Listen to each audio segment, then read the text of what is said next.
Good evening. I'm Bernard Green, Chair of the Brookline Select Board. This is a regular meeting of the Select Board for September 8, 2020. This meeting, as all meetings during the health emergency, is being held remotely. We are using the Zoom platform, and for the record, this meeting is being recorded. A quorum of the Select Board is participating from their respective remote locations. So let me start off with announcements, updates, or comments by the Select Board. I'd like to start off by announcing that a September 11th Remembrance event will be held at Fire Station number 5 on Babcock Street on Friday, September 11th at 9:30 a.m., starting at 9:30 a.m. There will be a live ceremony where we will remember those individuals from Brookline who lost their lives that day in 2001. Because of COVID, we are urging people to participate remotely. Those attending live are asked to practice physical distancing and are required to wear a mask. Family, friends, and community members can view the live stream at home on brooklineinteractive.org/live or watch live on channels 3 and 23 on Comcast and on channels 3 and 15 on RCN. We will hear from some of our local representatives and possibly a representative of the governor's office or the governor himself. And Peter Moyer, a Brookline firefighter whose brother lost his life running into a tower to rescue people in New York, and other family members of victims. Tracy Clark, a Brookline resident and the daughter of Chobe Hoy, will perform a moving and appropriate musical piece. Select Board Committee on Policing Reform will be meeting on Wednesday at 5 p.m. We'll be starting the meeting with a presentation by Officers David Pilgrim and William Walker on the experiences and perspectives of young African-American Brookline police officers and department initiatives that they have proposed. Another committee, the Police Surveillance Military Type Equipment Study Committee, will be meeting on Thursday at 10:30 a.m. And among the items to be discussed will be parts of the committee's report to the Select Board that will be presented at a public hearing on September 17 at 7 p.m. Part of the report that is going to be discussed at the hearing will be the military type equipment in the arsenal of the Brookline Police Department. So that should be interesting. So those are my 3 announcements. Any other Select Board members have announcements to make? I do. I have two things to relate to you. The first is very good news about the progress of the Balfour Senior Living Project by Welltower on the former Newberry campus. The DAT has been proceeding very well, and Welltower has committed to installing solar panels on the roof specifically for heating the pool. That was one of the things that was actually exempt under Article 21, that would the fossil fuel bylaw, or at least you needed to get a special permit, but they've committed to it. I spoke with their attorney, Jennifer Dpw Gilbert, today. She said that they expect, the analysis shows that they're going to save 80% of what they would have normally spent on natural gas. They will have to have a gas backup because in the winter, there's some days that are too cold to maintain the proper temperature of the pool. But they're excited, they're committed to it. They do recognize that it will probably in the short run cost significantly more than just natural gas, but this is something that they are committed to. So I'm very, very happy about that. In addition to which, Jennifer told me that they're designing the building in such a way that you will not see the solar panels when you're at ground level. So I want to commend Welltower for doing this. I think it's a fabulous commitment to our green electricity program and to climate change in general. So it's very terrific. The other thing I want to report to you is I spoke at length with Ray Bennett of the census today, because they've been doing a lot of activity in Brookline. They've been going to the 3 different sites, St. Paul, High Street, and Egmont, food pantries on different days, and those have gone well. They've also been at the farmers market every week, and they've gotten a lot of interest in people asking them for cards or filling out the questionnaire right on the spot. In addition, on primary day, their census takers went to 2 different polls. It's actually 3 precincts. They went to Baker, which it was precinct 15, and that was an area of town that we were lagging behind in terms of the count. So it's done a lot to help. And the other is the Ridley School, the precincts 3 and 8, and there was a lot of interest there as well. So the good news is that Brookline's self-response rate has risen to 63.4%. I think 10 years ago it was about 68%. So we're getting there very slowly.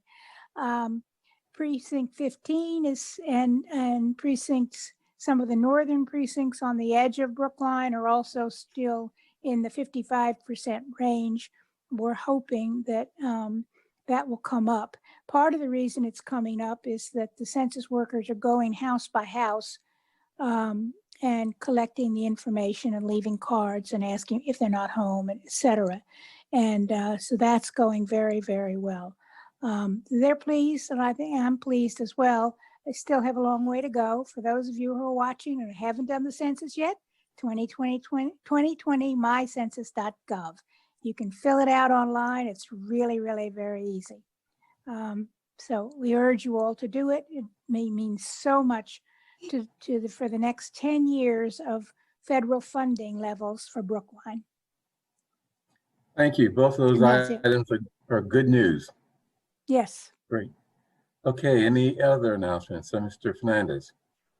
Just a reminder that, you know, I think we've gotten so used to at this point, the chair mentioning at the beginning that our meetings are being held remotely because of the public health crisis that we continue to be in. And I was just sort of taking a look at the calendar and looking at all the meetings that are just on my calendar alone to attend mostly, or in some cases to participate in. But the Housing Advisory Board, the Census Complete Count Committee, we've got another meeting this week. Bernard mentioned the Select Board's Committee on Policing Reforms. We also have the Select Board's Task Force to Reimagine Policing, the Indigenous Peoples Day Celebration Committee, the Domestic Violence Roundtable, and so many others that are happening right now. Just a reminder to members of the public that that the way all of this works is through public engagement. So to encourage people to tune in when they can, and also to participate in things like public comment and in other ways. But you know, once again, just thanks to all the many volunteers that are stepping up, especially during what I think we've gotten used to, these abnormal times, but what are still pretty crazy times, and stepping up and participating in this way. Thank you. Also want to add to that, Brookline Interactive Group has been incredibly helpful and they're life-saving in terms of the operation of the town. I hope you know, we're supporting them in whatever way we can, but I just want to give them a shout out because I'm just amazed at how much they do and their ability to do all that. So, at any rate, any other announcements? Just another add-on. So we're heading into warrant article season for fall town meeting. And I heard that the advisory committee is going to be taking public comment at the start of their meetings. So I encourage those that like to frequent our public comment to try your hand at the advisory committee as well. Right. Okay. Anything else? I had something. We received an email from someone who was one of our volunteer poll workers in the primary, on primary day. And it's not too soon to begin thinking about volunteering to work at the polls on election day in November. This particular constituent who wrote into us pointed out that unfortunately the number of volunteers on primary day was insufficient for working 2 shifts. And so the volunteers, many of them, ended up working from 6:15 in the morning until 10 at night. And or I think it was 6 in the morning till 10:15 at night, excuse me. That's a long day, and yet they are to be commended for staying on the site, getting the job done. This does it's not strictly volunteer. There is a payment associated with it. So folks who have maybe not in the past thought of volunteering at the polls on election day, there definitely is going to be a need this coming November election day, and we hope that there'll be enough volunteers that they don't need to work those long shifts again. That's a lot to ask of people. Yeah, especially young folks. Okay. Yeah, especially young folks. Yeah. Yeah. Unless there are any other comments, I'd like to also make another announcement. Mr. Kleckner, I take it the permit for the concert over on James Street has been approved? Well, shouldn't be a problem, although our police want to check in with the public health department and make sure that if there's any restrictions on social gathering or conditions around that, we'll communicate to the folks. This is a group that is doing a somewhat of a street concert, although they're doing it from their building with their windows open on James Street, and we're trying to accommodate a temporary street closure for that event. Yeah, right. This is an organization you may know about called Mistral, M-I-S-T-R-A-L. I think that's how it's pronounced. Anyway, the concert, it seems like a very interesting idea, and they have their windows open at their building, and they play for people on the street, who come and sit in chairs. Their program this Saturday at 4 p.m. will be some Brahms and Beethoven sonatas. Don't know exactly which ones, but it sounds like an interesting experience. So, anything else by select board members? No? Ms. Williams, do we have any comments from the public? Yes, we have 4 people signed up for public comment this evening, and Frank Caro is up first. Frank, you've been promoted to a panelist. You can unmute and share your video when you're comfortable. Okay, I think on my end, can I be heard? Yes. Okay, and great. Seen. Yeah, hi, I'm Frank Caro. I'm a town meeting member in Precinct 10. I'm here this evening on behalf of Brookline Can and the Senior Center. I want to particularly encourage people who are older residents to participate in a survey that we're conducting on the topic of living with COVID-19. Older people are in a particularly tough situation in living with the pandemic, in that they have to be particularly careful to avoid catching the disease. And yet in some fashion, older people have to conduct their lives, and they have to try to do their best to keep up, maintain their mental health. We're doing a survey to see how older people are managing, and ask them some questions about what they're doing to manage the risk, what kind of activities they're undertaking, and how they're generally holding up. The results of the survey will be very helpful to the Senior Center. The Senior Center is really a challenge now in working with the older population. In normal times, people come to the Senior Center to take advantage of all the activities there. Now the staff of the center have to reach out and figure out creative ways of reaching the public. And the survey is going to be helpful. There are a couple of ways of participating. One is to go to the Brookline Can website and follow the instructions on the homepage to get the web version of the survey. The other way is to call the Senior Center at its main number, 617-730-2777, and ask to have a copy of the survey mailed to you.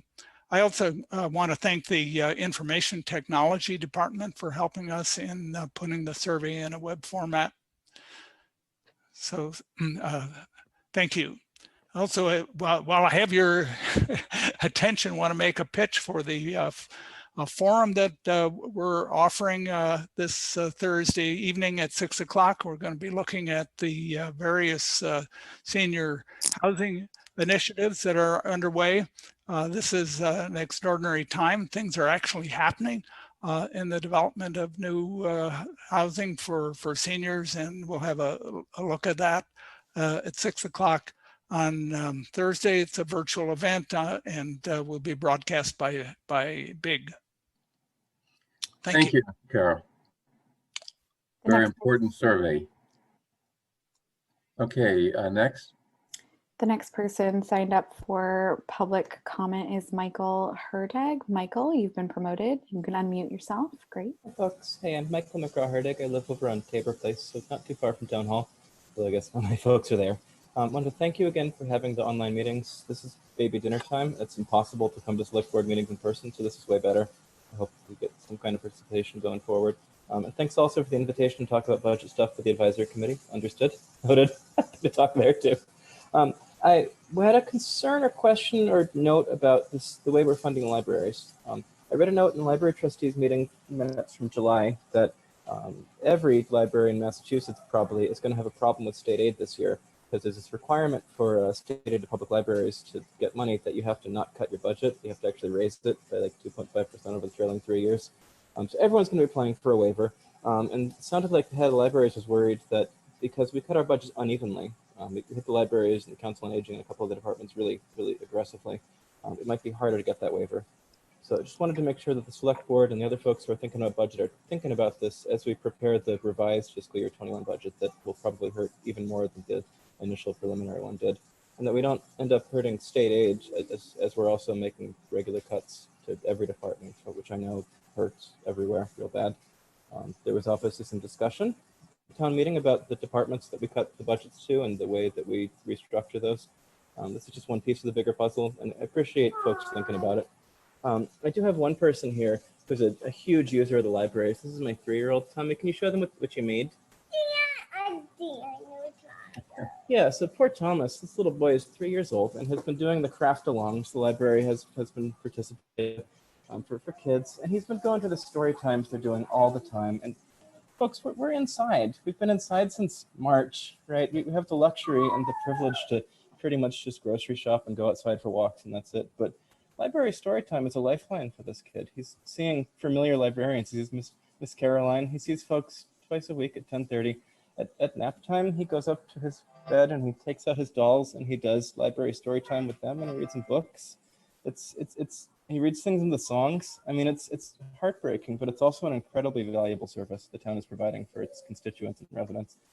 So I'm glad that despite the furloughs and the cuts and everything, there's still some connection. And I hope that we keep the budget in some kind of state so that we can keep providing these basic services that connect folks to the rest of the outside world.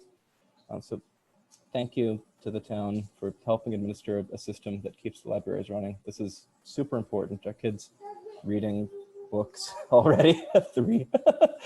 He's checking out 10, 12 books a week. This is one of the few things that keeps them sane in this crazy time. And I know we're going to cut all the budgets everywhere, but please think real carefully about state aid when we think about the revised budget going forward. Thanks again. Thank you.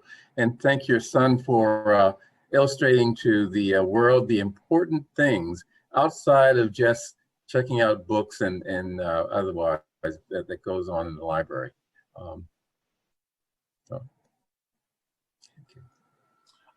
Before we get to the next comment, if I could just mention quickly, first of all, this is amazing. This is one of the best things we get is through Zoom public comment to be able to see, people's kids and into their lives. So thanks for letting us into your home. I'll just put out there, when we have the discussion, future budget discussions, this is something I'm not as familiar with in terms of the impact on a level or unlevel funding and state aid. So I'd love to hear more about it when we have our discussions. Okay, thank you. Next, it looks like Deborah Brown. Deborah, you've been promoted to a panelist. You can unmute and share your video when you're comfortable. Alrighty, thank you very much. Good evening. I hope everybody had a good summer. I wanted to talk about, again, affordable housing and vulnerable populations. Back in June, there was a lot of discussion about the housing needs, in particular, kitchens and bathrooms. There was also some discussion about needs for children, low-income children, in terms of school services. I know there's some work going on in getting them internet access. Of course, nothing is as easy as it seems. And there are also health and safety considerations. And I'm just asking that select board really take this up, make it a hearing. Let's make it a priority, before we get back, into the weeds of town meeting. I think this is something that, we have the capacity to address as a town without a formal regulatory process. One of the things that I've been thinking about is, why can't we use our bonding authority to help pay to improve the interior of the state-funded public housing? That's, at the interest rates, it's as cheap a money as we're ever going to get. And the payback for our residents, emphasis on our residents, is considerable. So I'm just asking that, we continue, that we begin in earnest as elected officials to begin to take this on as a serious priority for Brookline. Thank you. Thank you. I think using our tax exempt bonding authority for what you suggest is probably not going to work. But given current rates, it may be advisable to issue taxable bonds. So that's something we can look into. I haven't given much thought beyond what I told you, but something that we should at least investigate. Well, is there some way that I can help, keep this conversation going, or move it from a conversation to something that actually gets evaluated, seriously evaluated? Mr. Kleckner, did you raise your hand? Ms. Brown, are you referring to internet access in the Brookline Housing Authority properties? I am referring not only to internet access, which I am pretty sure people are working on at this point, but I'm also referring to rehabilitating units, in particular the kitchens and baths, which, I know some people say it's aesthetic, but Mel, when I put my environmental hat on, these are indoor conditions that, some other communities might not even accept. Mold is a hazard. It's just a hazard. The reason I asked was because we have been exploring with the Housing Authority that specific issue, and we're right on internet access, and we're prepared to, I think, report to the board. As far as the interior, I think we have to remember the Brookline Housing Authority, although its members are elected from our residents, are not a town agency, and so I think it's incumbent on us to ask them first, what they need, what their funding issues are. But on the internet access, I did want to mention that we have, I think, made some good progress and are closer to some possible solutions there. Yeah. Well, I have a dollar amount from them, if that will help, and I'm happy to, try to facilitate a conversation with all of us if that's what needs to happen now. Yeah. Well, we'll but thank you. Engage in that conversation, right? If you don't mind, I just wanted to make a comment as well, and thank you to Deborah for bringing up these questions. I was very pleased to have been invited to visit some of the Brookline Housing Authority developments, and my tour guide was the new executive director, Michael Alpern, and the chair of the Housing Authority Board, Mike Jacobs. And one of the things that I came away from that tour thinking is it would be useful, I think, if there was on a regular basis, and I'm just talking about once or twice a year, a chance to hear from the Housing Authority the various concerns that are topmost for them, and explore, even if briefly, the opportunities for the town to play a role. And believe me, I am very cognizant and take seriously this question of the fact that this is a federal and state authority, and that we do not want to find the town ultimately being coming to the rescue when the state and the federal authorities should be doing more and are not meeting their responsibilities. They have a particular issue right now with the state-run housing developments not keeping pace with the federal developments in terms of the extent of state support for things like kitchen updates, which, by the way, if I remember the conversation correctly, it's been 40 years since some of these kitchens have been updated. So on the one hand, I think we need to be in conversation with our state representatives to find out why the state is not doing more for these the housing authorities when it comes to upgrading of things like kitchens. On the other hand, it is possible that there will be some opportunities for the town to help out. And I'm only going to mention one, and that is I'm hopeful, and other people are hopeful, that by this time next year, we will have adopted the Community Preservation Act. And if we will have adopted the Community Preservation Act, it requires a vote at the town meeting and then approval by the voters on a ballot.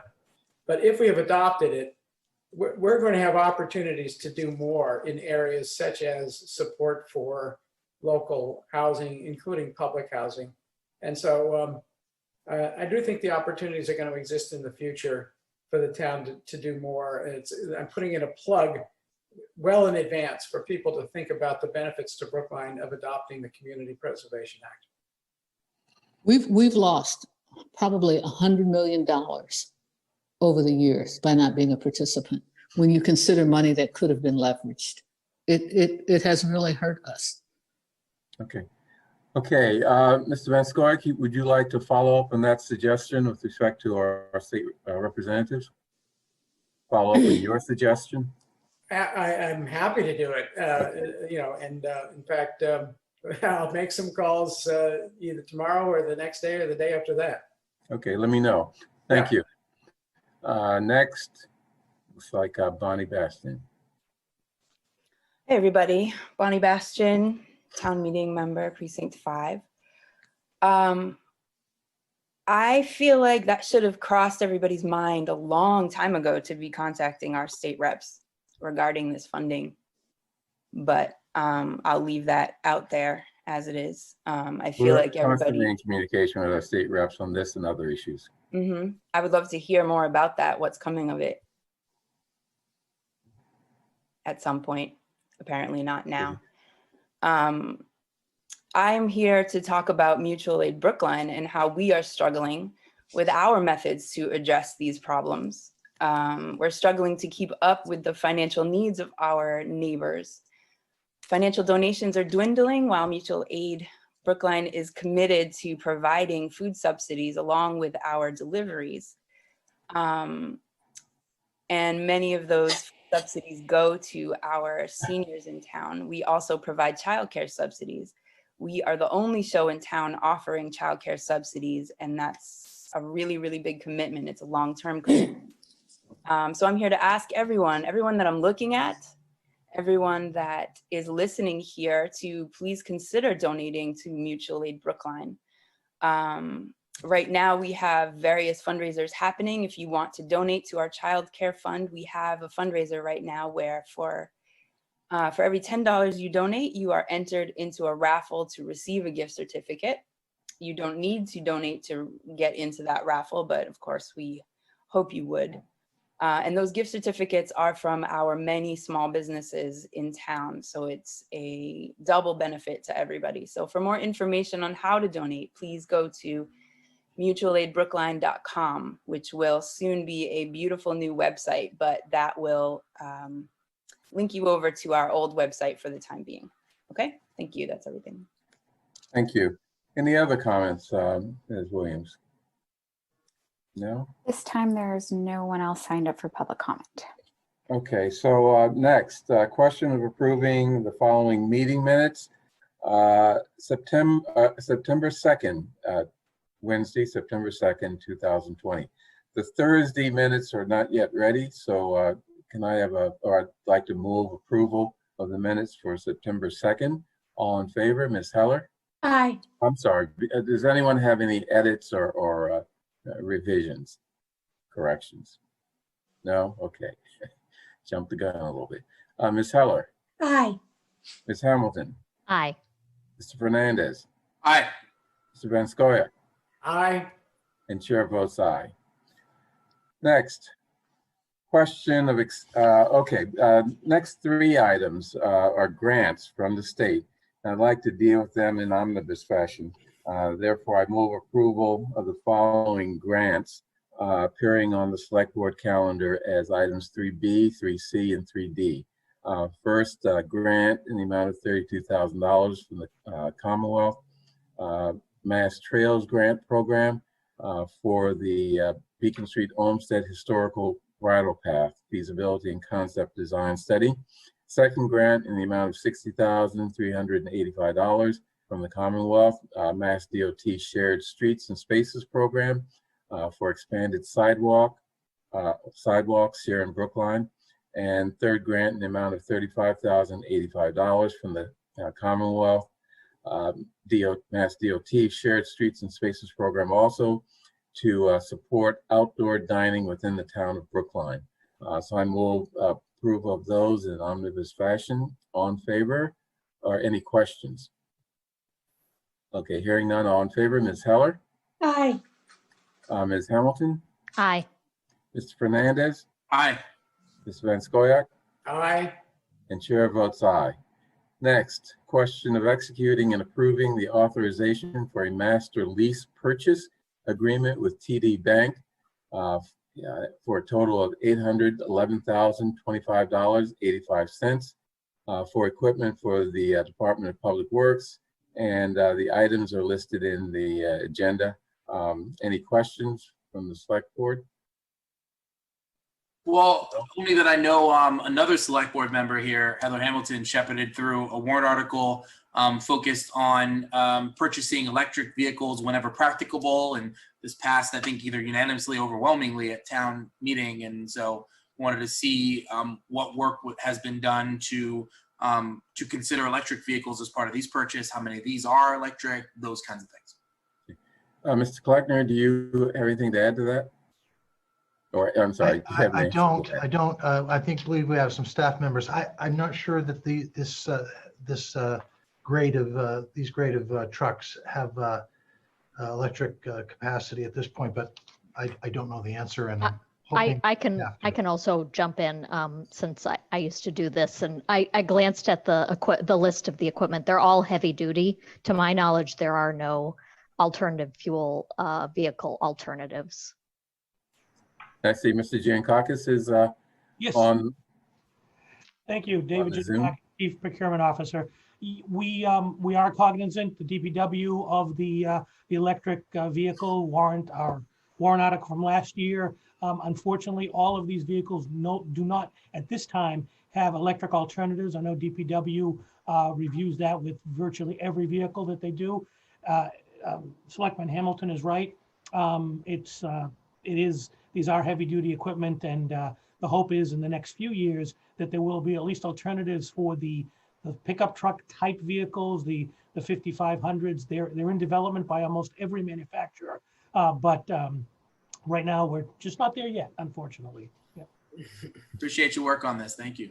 Oh, thank you. I wanted to mention too, the interest rate was 1.07%. So Wow. it's a very Getting close to free.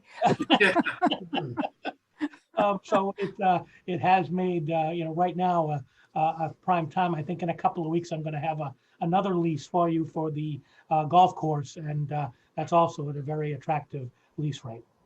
Great. Thank you. Okay, I move approval of the master lease purchase agreement with TD Bank. All in favor, Ms. Heller, Aye.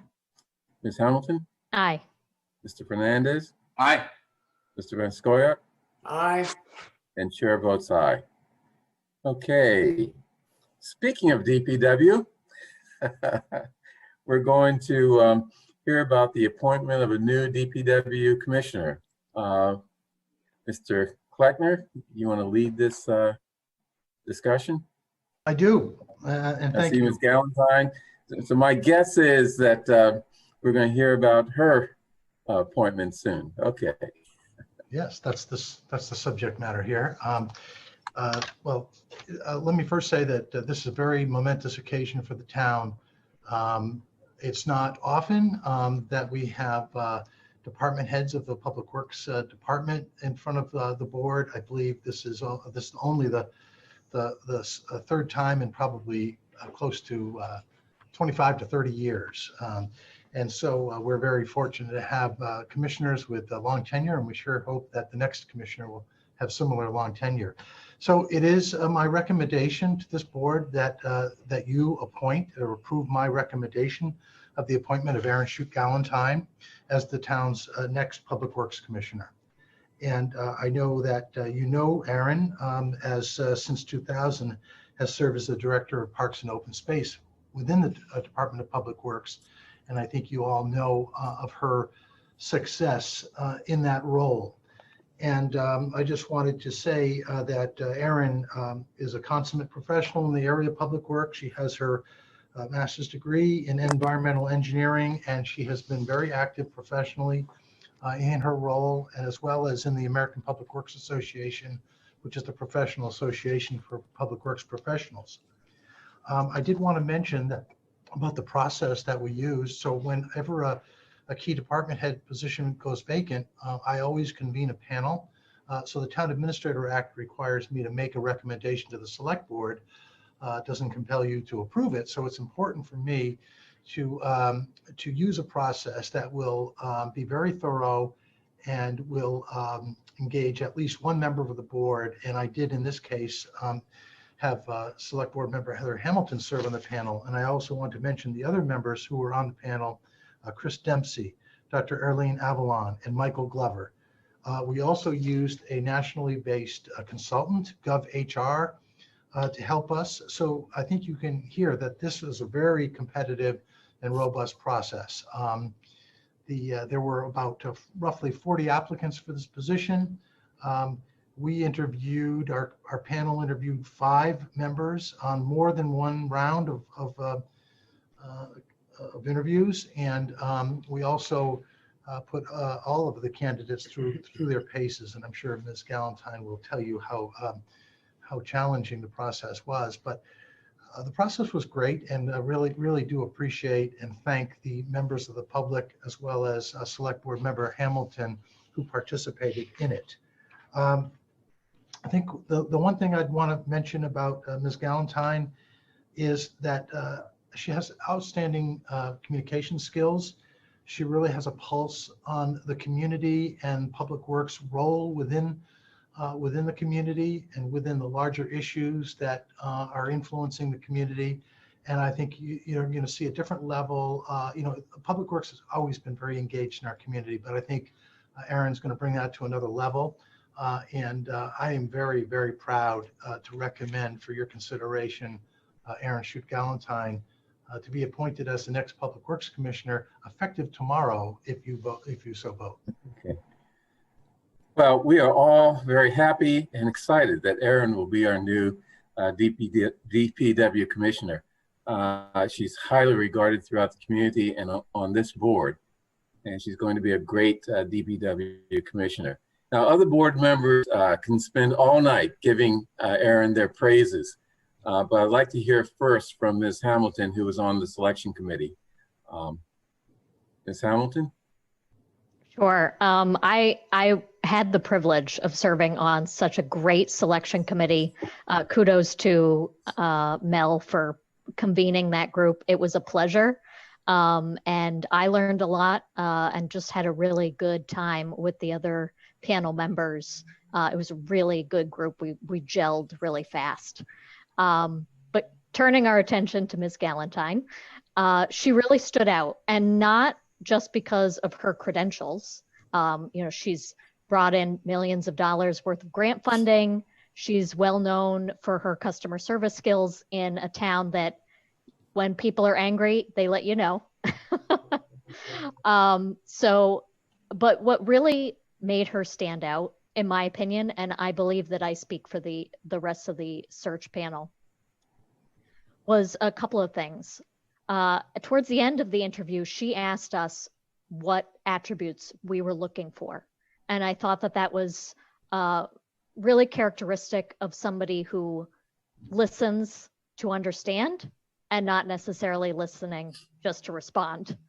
And my personal wants, we had a plethora of candidates who were very qualified, but in 2020, what makes you stand out is your empathy, your openness, your awareness of others and what's going on at the national level, and also what's going on in the community that you want to either join or represent, humility, and just overall understanding of the issues that you're going to be facing. And she checked all of the boxes. It was quite eye-opening when we asked other candidates questions around how do you diversify the workforce? And she had concrete, tangible steps that she takes currently in her position in Parks and Open Space, but also a plan for when she assumes commissioner.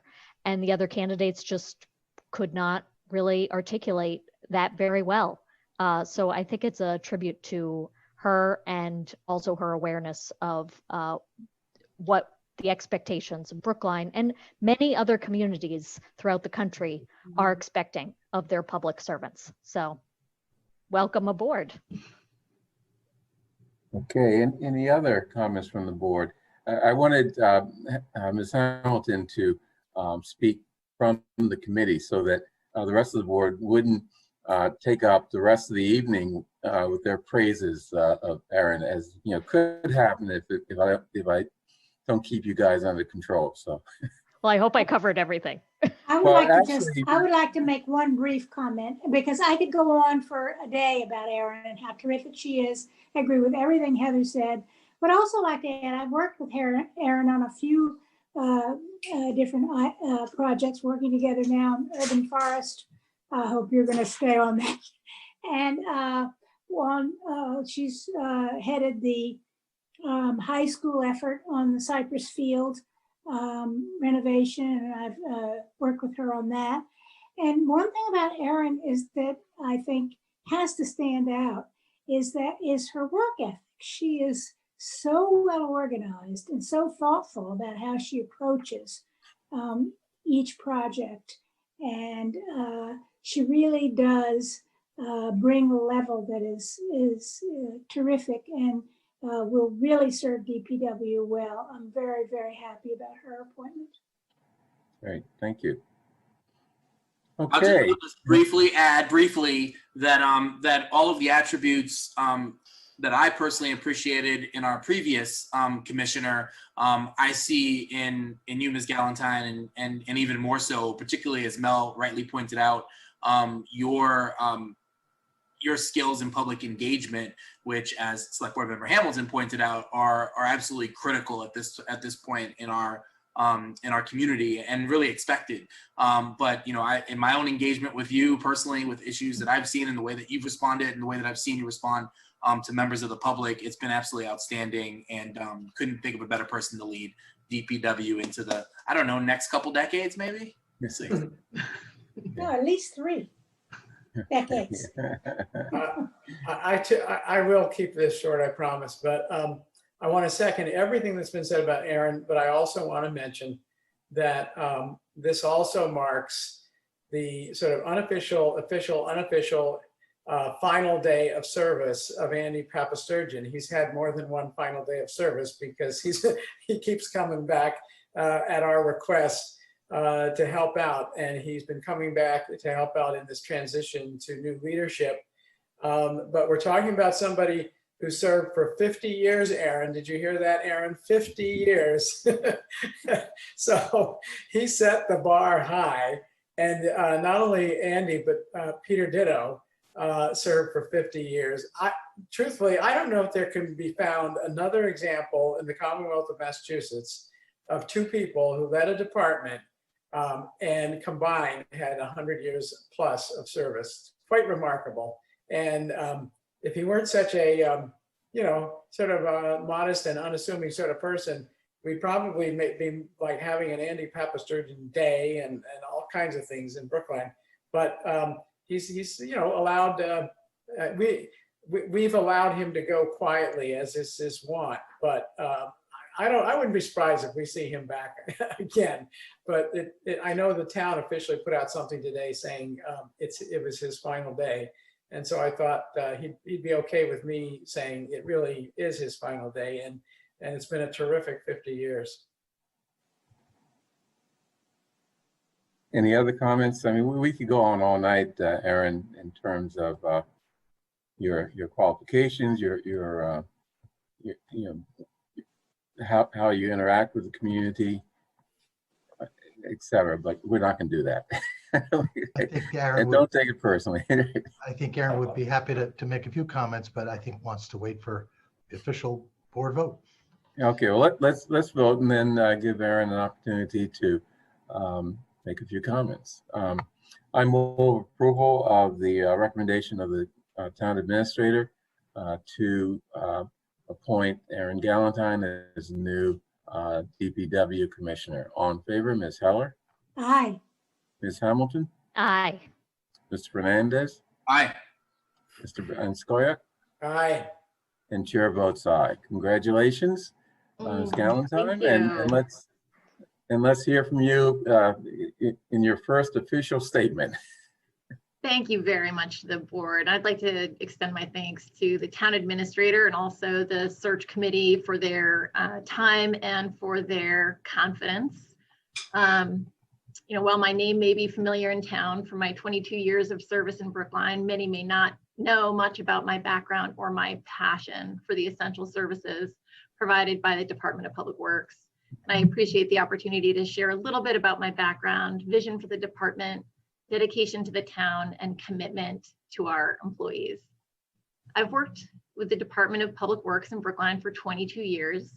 Previous to that, I worked in the private sector in consulting and operations. I have my master's in environmental engineering from Tufts and undergrad from Boston College. As you heard from the town administrator, my experience includes organizational management and administration, operating in capital budget development, asset management, personnel development, and customer service. I'm well positioned to bring these skills to the full public works organization, but our strongest assets are our people, the people who work for us and the residents we serve. Public works creates stronger, healthier, more resilient, and more connected communities. We provide foundational support for the town's daily activities and have the ability to affect meaningful change. There's the power of public works is in advancing the quality of life for everyone. And this is commendable work to be proud of at every level of the organization. Building upon a solid foundation of public works services, I will look towards improved communication and transparency with the community, collaboration, clarity of purpose, and execution of services at the highest level. Building the next generation of success for Brookline Public Works will require many of the same strategies I have used in my career and the careful alignment of department services with important municipal objectives such as diversity and inclusion, climate change and preparedness, community engagement, emergency response, employee health and safety, and fiscal responsibility. These are important goals of the town, and I look to our entire organization to help address them with purpose and integrity. I strive to support a work environment that is positive and productive, for our employees to be best in class in their field, and to be an organization that welcomes diversity and inclusion.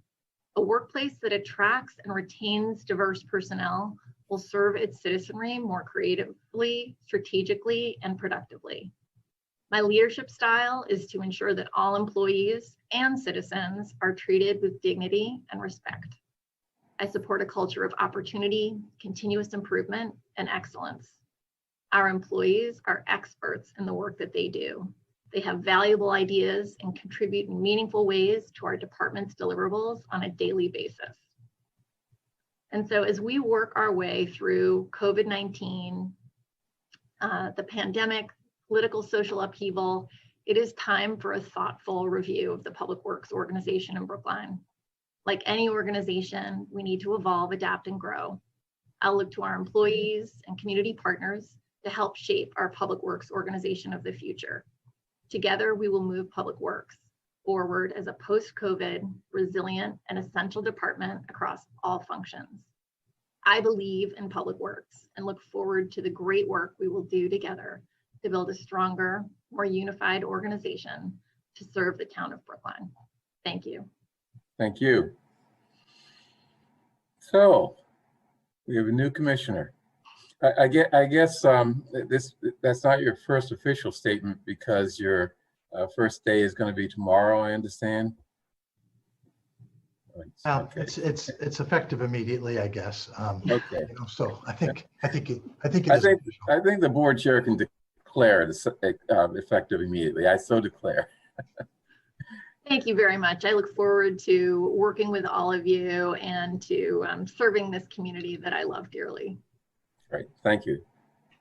Thank you. Okay. Any further comments or questions of Ms. Galentine? No? Okay, let's move on to next item. Item number 6, boards and commission interviews. First of all, Indigenous Peoples Celebration Committee. Maya Norton is interviewing. Ms. Norton. Hello, how are you? I'm good.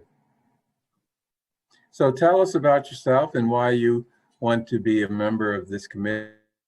Sure, so how long would you like and any ideas you have for the committee? Sure, how long would you like me to speak for this part? No more than 3 minutes. Okay, I can and do it. we'll ask questions. Okay. Gotcha. So hello, so nice to see you. My name is Maya Norton. I live in Precinct 8. My pronouns are she, her. I've lived in Brookline for 5 years, and in 2018, I was incredibly excited that we passed the warrant article to establish Indigenous Peoples Day in Brookline. But then when 2018, the celebration for 2018 came, there was nary a word of it. So I posted around, I tried to talk to people. I said, what's happening? I'd love to be involved with this. How can I do that? So starting right at the top of 2019, I was involved with the Indigenous Peoples Day Committee. I've been sitting on it for about 1.5 years now as a member of the public. And I have lots of ideas to offer, suggestions as much as possible as it's appropriate for me to be involved. It makes sense now for me to have a sitting position, I think. And so it can be official and I can be more helpful. Just to give some overview of my background involving Indigenous people. So I was trying to think back to my earliest memory of when I cared about these kind of issues, land and water rights, Indigenous issues across the United States and globally. And I remember that in 2nd grade, I wrote a biography of Sitting Bull, who was the great Lakota chief. And that's the earliest specific memory that I have. Every year of my life, I have specific memories like this of how I have increased and enriched my knowledge from the Zapatistas at the time of the NAFTA agreement in 1994, onward through volunteering on the Hopi and Diné Navajo reservations as a young teenager, interning with cultural survival during the Decade of the World's Indigenous People. I served internationally. I did a fellowship in Hungary, where I worked with the Roma people, commonly known as Gypsies, also with Tibetans in India, and with Bedouin people in Israel for many years. So racial justice is always my lens that I look at everything through, and Indigenous rights are something that I think about almost every day of my life. So this is a very, very important issue to me, and I'm very glad to be able to be involved in this way in Brookline. Great, thank you. So any questions from the board? So much a question as much as a comment, sure, is that you know, we had a very successful Indigenous People Celebration Day last year. I know Chair, you were there, and other members of the board as well. And this is a really unique time, and where we have to figure out how to also recognize this day in a very new way, in this virtual format.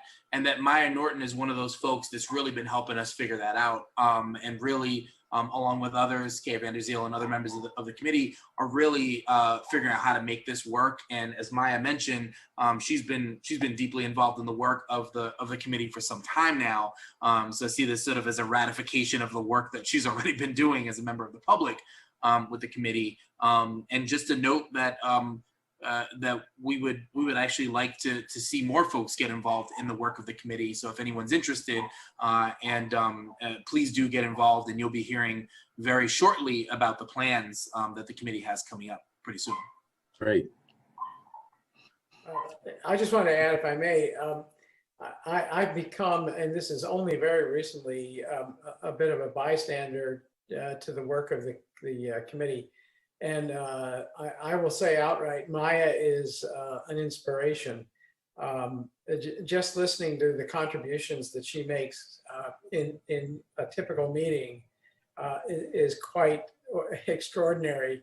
And I'm going to urge that the board, this may already be in our plans, but if not, I'm going to urge that the board later tonight go ahead and approve her appointment, only because they're on a timetable to try to get this observance plan together. And the comment was made at their last meeting a couple of times, gosh, Maya, if you were just a voting member, we wouldn't have to worry about having a quorum for a vote. They were in that dilemma for part of the meeting, just because a couple of people came later or came and went. So I do think it'll be helpful to their work if she is a voting member by the time of their next meeting, which I believe is tomorrow. Thursday, yes. Thursday. Yeah, thanks, Maya. Yeah, actually, that's a great idea, but it's not noticed in our agenda. I guess I'm a little concerned about any blowback from voting without having noticed the vote. I mean, what do other board members think? I mean, this is not the type of controversial vote that would provoke a reaction, but you know, it still is our requirement to notice a vote when we're going to have one. Are there any other applicants for this committee at the present time? There are not. And there's openings, as Bernard said, for whomever would like to join. We certainly would love more applicants. Mr. Kleckner, can we get away with voting? I don't mean to put you on the spot. You know, you always run the risk of open meeting law challenges, but you know, I just use your judgment. I don't anticipate a problem, but say there won't be. Okay, I guess the remedy would be that the vote would be invalidated. You'll just have to come back and be voted next week. But, I'm here for the duration. but it would be good to get you officially involved with the committee beginning tomorrow. So unless anyone objects, I'd like to move approval of Maya Norton as a member of the Indigenous People Celebration Committee. Hearing no objection, I move approval. Ms. Heller? Aye. Ms. Hamilton? Aye. Mr. Fernandez? Aye. Ms. Van Scoyoc? Aye. And chair votes aye. Okay, let's hope that it doesn't create any Perhaps, problems. But Bernard, perhaps yes. for the sake of the process, we should just docket a vote next week as well. Okay. So that in case there are any future complaints, they will be covered. And, you know, I think that at least will have been violation for 1 week. Yeah, a good idea. And Yeah. I'll just say, I was moved to deviate from our standard practice because they are having quorum issues and their meeting is this week. And there are several openings already, so it's not as if we're depriving someone else. Right. In addition to which, Maya, look, her resume indicates she's eminently qualified for this. And so that's an important point in her favor.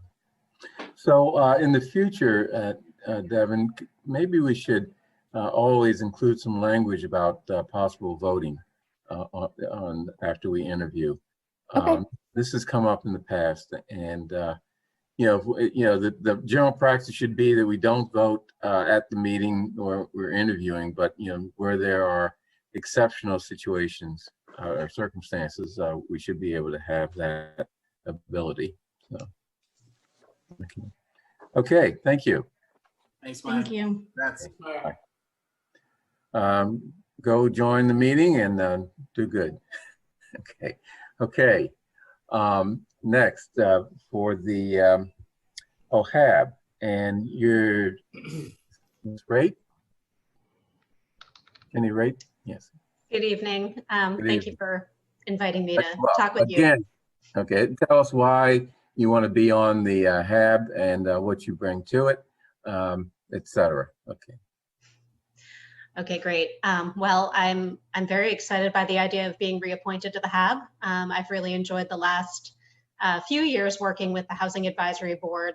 I've, the primary reason is because of my really strong belief in the need for Brookline to continue to create and preserve housing opportunities for people of all incomes. And I worked actually prior to serving on the HAB as somebody who was in more of a support role, creating the housing production plan for the town, and have enjoyed the opportunity to work with staff as well as many volunteers over the years, trying to advance that plan. And I think as part of that process, learning a lot more about the intricacies of how the town has approached affordable housing creation and preservation. And I've really benefited quite a bit from that, as well as meeting many people and nurturing some new partnerships that I think are sort of still evolving. That include things like a series of housing forums that we've recently launched just during the pandemic, in fact, and other opportunities for people to really engage and help with, an increase in participation, as well as communication about what the town has been doing to achieve housing goals. So what I bring to all of that is about 25 years of experience working for municipalities and nonprofits in housing, planning, community development, sort of a range of expertise that I bring to the group, but primarily in planning policy, housing policy and planning rather, as well as affordable housing development and preservation. So I'm excited by the opportunity to be reappointed. There's still so much more work to do, as you may be aware, even though the town has neared the 10% goal, which is this of achieving a certain percentage of our year-round housing inventory that's dedicated and deed restricted as affordable housing. We still have so much more to do, and I'm really excited by the level of interest and engagement by people throughout the community in trying to help us achieve those goals, and also to learn more about what it means to create different types of housing for different people. So with that, I am looking forward to the opportunity to serve for another couple of years to serve the town and the community. Thank you. So I guess I'll ask one question. HAB, I think, is my understanding, is authorized to assist with housing up to 110, 120% of AMI. What ideas do you have in terms of developing housing opportunities or developing housing for that middle income range? I've always said that Brookline can't be a town of all rich and all, lower income. We have to get that middle income segment. We have to provide workforce housing. And what ideas do you have to address that issue? Sure, it's a great question. And I've been an advocate of creating housing for a range of incomes, for sure. I think the town has already done a great job of trying to encourage this, both through our inclusionary zoning bylaw, which we hope to do a little bit of amending to that bylaw, but also through affordable housing opportunities that come up through resales, as well as new development that occurs. So I think that there are opportunities to have and direct that kind of development, but we need to amend some of our zoning policies as well as some of our internal policies as well about how we create housing. But we have already accomplished some of those goals. Mm-hmm. For example? There's recent instances of inclusionary zoning where we've included units that go up to that level of affordability. We have been targeting lower incomes, but I think that there are other examples of higher incomes that we're able to, both use local town funds as well as leverage market support for the creation of those units, or they're just market rate units. Yeah. Any other questions? Oh, Mr. Fernandez. Sure. Hey, thanks so far for all of your service so far on the HEB. I wanted to ask, you mentioned the sort of 10%, I think you said goal. I think of it as a threshold for 40B, not as a goal. The goal should be way higher than 10%. My concern now is that since we've met that threshold and a significant amount of the new affordable housing that we were getting was coming actually through some of these 40B projects. I'm worried that affordable housing, the new numbers are going to start to plateau a bit. Give me some hope. What is it that that you all are working on, or that you think maybe the HAB should be working on, that's going to keep those numbers going up toward a higher goal than 10%? It's a great question. And we have been able to leverage a lot of comprehensive permit development in order to achieve some housing goals. But yeah, it is not necessarily a goal, it's a threshold, the 10%, and it's definitely not enough in terms of what we need in this community. But I think that amending zoning, more comprehensive reform would be my preference, but I'll take looking at commercial corridors and certain areas of town where we think that we can increase opportunities. I know that the Economic Development Advisory Board is interested in this, as well as others. So I'm very interested in working on things like that, sort of more specific opportunities where we can increase more housing, more residential development. Basically, we need to identify sites which have been identified in the current housing production plan, and will, when we do an update to that plan in the coming year, be another opportunity to revisit those sort of areas where we talked about creating more housing, and maybe include others as well, especially now that we've, as you said, reached that threshold. Great, thank you. You're welcome. Thank you. Any further questions? I'd like to ask a question. Let me I turned my video off, was my bandwidth, but let me turn it on. So anecdotally, I've heard that people are fearing living in places like New York and in dense neighborhoods, and on top of one another. And COVID has kind of made people look at where they want to be living, and do they really want to live in a place, in a multi-unit building, or would they rather be spread out for more distance and space? Have you seen any indication that that's happening on any kind of scale in the development world, or are developers getting concerned about that issue of being able to attract people to big buildings, multi-unit buildings? I haven't heard of those kinds of concerns from the development community specifically, but I have heard people talk about that concern that you mentioned. I will say that in terms of COVID, there is no relationship to density. It is related to density of people living in a specific unit or over. It's not about housing density specifically, or increasing density in an area where there just happens to be a lot of people living in their own separate units. So I think that when we really get to the facts of what does it mean to want to live with many different people or in a neighborhood that has lots of people, I think those are sort of two different things. I think that the development community will respond though accordingly in thinking about new development that is a little more responsive, that's more healthful. Maybe I can put it that way, that, you know, thinking about air circulation and other things that just are improvements for, you know, better living. I can see that being the impact on the development community more than issues or concerns around density. I think developers will be interested in increasing density to make projects work, but I think that they'll be more responsive to health issues, especially in light of the current pandemic. Thank you. It's a great question though. Any other questions? Okay, Ms. Ray, we're not going to vote on your reappointment at this meeting, but at a future meeting. Thank you for Sounds great. appearing for your interview, and thank you for all the work you've done at Housing Advisory Board. You're very welcome. Thank you all. Thank you. Okay, next, Lynn Sweet. Hello. Hello. So tell us about yourself. Sure. And why you decided to look at membership on the Housing Advisory Board. I see that you're a new resident. Thank you for considering contributing to our town in this way. You're very welcome. I'm happy to meet all of you.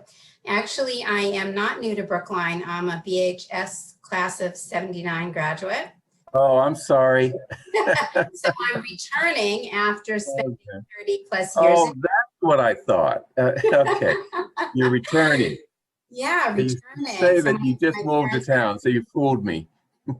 Well, that was not the goal, but my parents had a home for 48 years in Brookline, and I did graduate from Brookline High and had lived in Newton for a very long time and served on the Newton Housing Partnership. And my husband and I recently moved to Chestnut Hill in the last year and a half.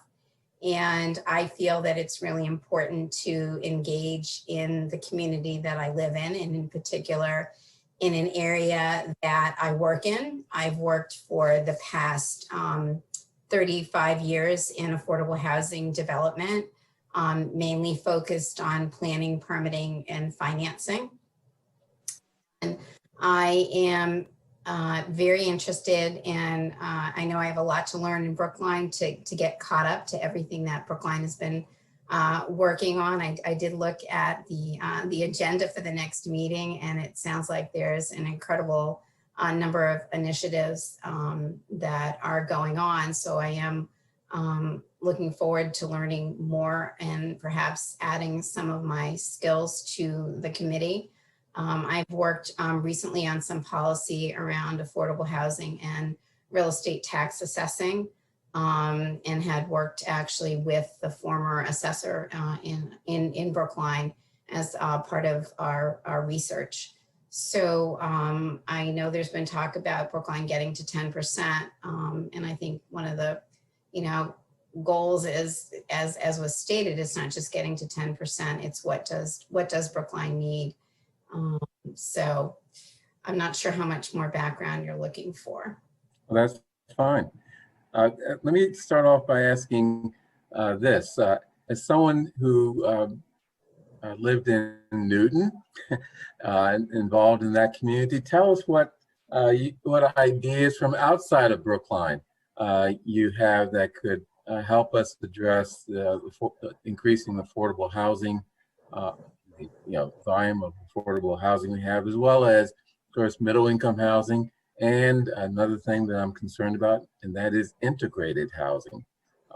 Sometimes it's great to have someone from the outside to tell us things that we've sort of overlooked because we've focused on our own situation. Yeah, really, really good questions with no simple answers. One thing that Newton has done is updated its inclusionary zoning bylaw, and I've been able to work on a couple of projects where that new inclusionary zoning has been implemented. And one of the things that's very interesting about it is it deals with unit sizes, which I think adds to trying to make a more units more equal, above and beyond what the state asks for where should units be located and how large they should be. There's some formulas that I think are interesting and maybe worth looking at. And Newton has done also a lot of the middle income housing as part of their special permit process for several large multifamily developments. They've created a middle tier from 80 to 120% of AMI.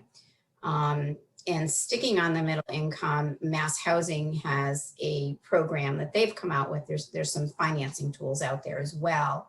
I think that the state agencies also recognize that there's sort of this missing middle.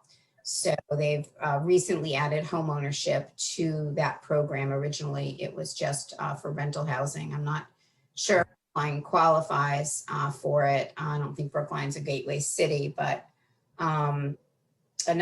there's another financing tool out there where under the low income housing tax credit, you're allowed to basically income average. So you could have units at 40% and 80% that averaged 60%. So I think that because our office works on housing production plans and our office also works on financing, we may be able to look at other tools that Brookline hasn't had a chance to look at yet. Great, thank you. Any other questions? As far as making it more, I was going to say, you asked about diversity. I will say that I don't think Brookline has achieved that yet. Right. I'm sorry, that Newton is still struggling with that, unfortunately.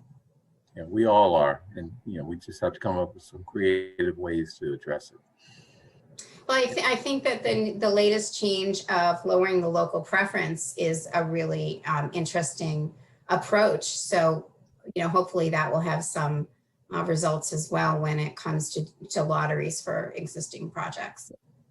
Good, thank you. Any other questions? I'd just like to renew my question that I present to Jenny Ray, which is, do you see any, changes in the housing market due to COVID? I think that's the simplest way to put it. Yeah, so there could be some good changes. We are definitely seeing in Boston very large incentives, 2 and 3 months free. So what does that mean? It means prices are coming down where they've been on a very strong uphill trajectory for a long time. So that's presumably good for affordable housing in the sense that there may be opportunities out there. There's been flight from the city. So again, empty units. So that's kind of more on the economic side of it. On the, as far as affordable housing that exists today, that's in higher density locations, a lot of the management companies have done a really great job about creating avenues to make their residents feel safe. And really that's what's going to keep people in multifamily buildings is what management does. And I think we've now been at it for 6 months, so that there's been a lot of really good lessons learned through that. Great. Any other questions? No? Thank you, Ms. Sweet. You're very welcome. I said to Ms. Raitt, we won't be voting on membership this meeting, but at a future meeting, and we will let you know. Thank you. Thank you for your time. Okay, next, EDAB, Economic Development Advisory Board. Alan Christ, tell us why you want to re-up on EDAB and what you had to offer to the board and what your future plans are. Okay. Hi, my name is Alan Christ. I'm a practicing architect in Brookline. I have experience on affordable housing, single family homes, institutional projects, so kind of a wide range of different project types. And with respect to the town, I'm a town meeting member in Precinct 4. I've served on I'm a member of the Green Caucus, and I've served 1 term on EDAB.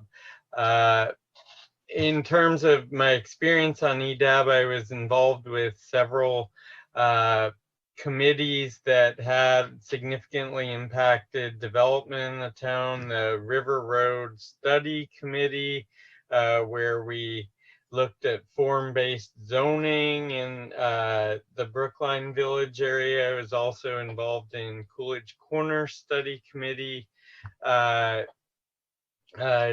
we're trying to weave, higher density buildings into the existing fabric of Coolidge Corner. And I was involved in Kent Station senior housing, where we were taking a look at existing town-owned properties and finding ways to, maybe achieve the highest and best use of those sites. In terms of what I would bring to EDAB in a new term, I really would like to ensure that development projects in town positively impact the town's public spaces and businesses, and there's that our public spaces are resilient, and they help improve the overall, that any new development helps to improve the overall urban fabric of the town. I also am interested in pushing any new developments in the town to be as sustainable as possible. I was involved with the net zero ninth school warrant article in town, business recycling warrant article. So sustainability is really important to me, and whether that means walkable communities or strategically exploring higher density near transit, these are all things that I'm interested in. I think EDAB provides the opportunity to contribute my expertise in architecture when these issues come up on town projects. Great, thank you. I see that in your application, you talk about encouraging affordable housing on town-owned sites. You have any interesting ideas other than the Kent Station project? I mean, there are creative ways of following through on that. Creative ways. I mean, okay.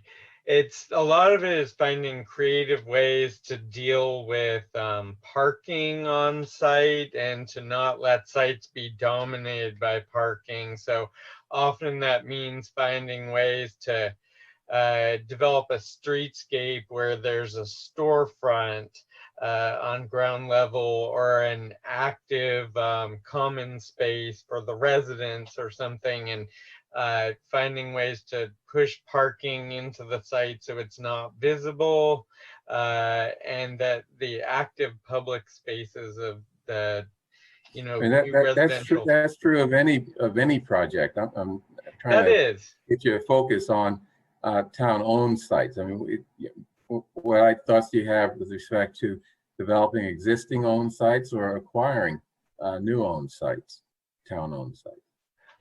What are my thoughts about acquiring versus using existing? Was that your question? Well, do you have any creative ideas for how you can carry out your, your goal of encouraging affordable housing on town-owned sites?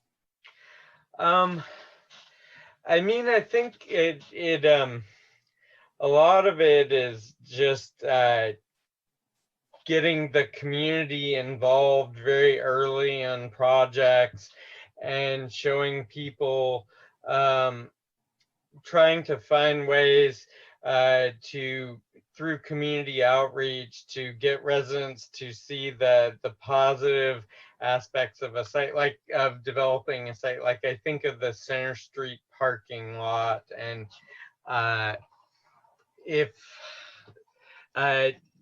let's see, what's a good example of this? Like, on an affordable housing project that I worked on years back, people were concerned about the scale of the building and how it would fit into the neighborhood. And what affordable housing would mean in the neighborhood. And so we took residents on a neighborhood tour of existing projects that had already done some of the things that they were concerned about. And I think outreach is really critical to that. In terms of I think also encouraging public-private partnerships on with town-owned sites can be critical, because funding is an issue for these projects. So that, I think, is another thing that is important for them. I'm not sure I'm answering your question. Okay. Well, any other questions from the board?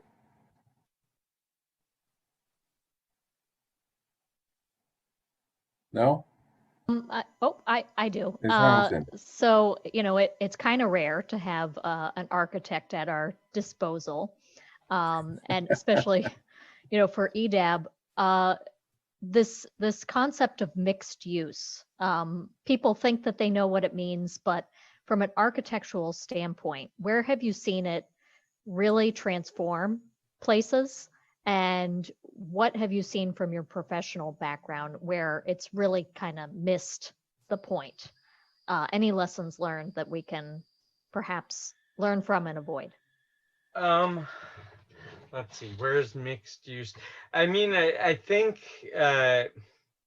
sometimes on projects, it's important to look at the neighborhood as a whole. And I know sometimes affordable housing projects have come up that are between neighborhoods, and they want to introduce retail, into the block. And sometimes that can be detrimental to the existing retail spaces in the neighborhood if there's not if it's not a part of if it's inconsistent with the existing fabric.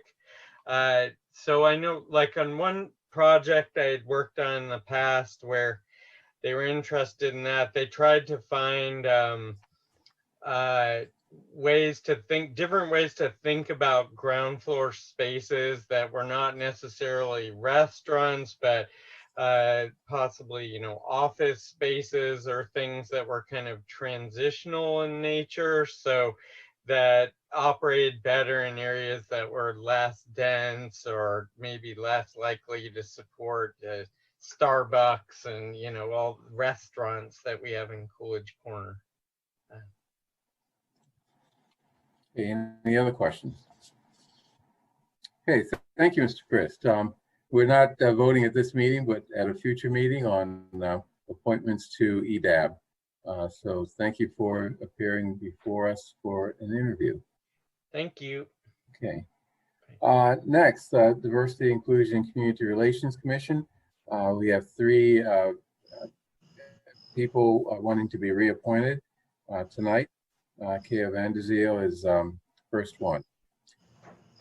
Tell us something about yourself and why you want to be reappointed to the commission. So yeah, my name's Kea Vanderzeel. I'm a town meeting member in Precinct 15 and also, of course, on the commission. I apologize for not getting my application in sooner. I didn't realize that there was this need to get it in by August 1st. And now that I read the bylaws, it's an unusual configuration, I think, for how this is done. I did put it in, and then somehow or other it wasn't found for a while. I had actually thought that I might not reapply.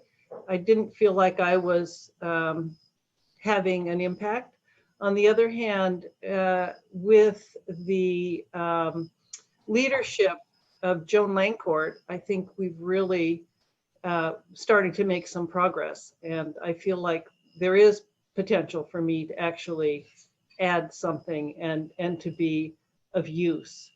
So I've worked on the Racial Equity Advancement Fund and on the Community Engagement Plan. It's still ongoing. Prior to that, I was working with the Employment Diversity Group, which was under the under Kelly Race, who's no longer going to be on the commission, and therefore we've lost a really important person.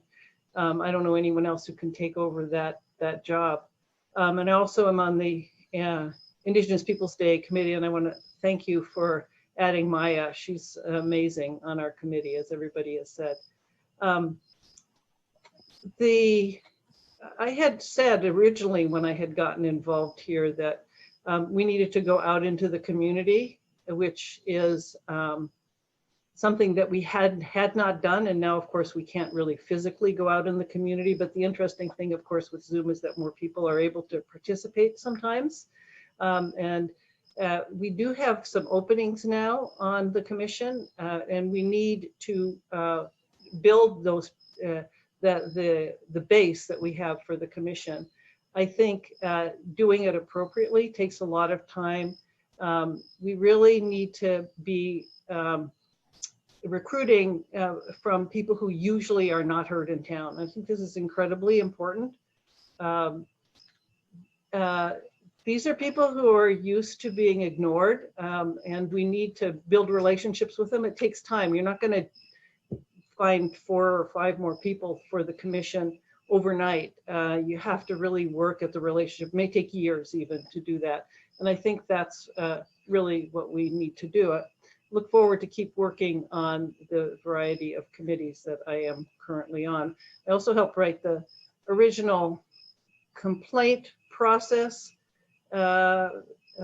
documents that we did, but that was before this 3 years, and have been listening in on some of the complaint committee meetings just to see where they're going. That was in response to warrant article 24 from May of last year, right? Or was it November? Anyway, it was last year. So that's what I have to say, I think. Okay. Thank you. Any questions from the board? Well, I'll just start by saying this is the second committee, in this case commission, which I'm tasked to be the select board's liaison for. The first was the Indigenous Peoples Day Committee, and here the Diversity, Inclusion, Community Relations Commission. And I really encourage people to tap into the work that's happening at the commission right now. I feel like this particular group is really hitting their stride. It is a working commission.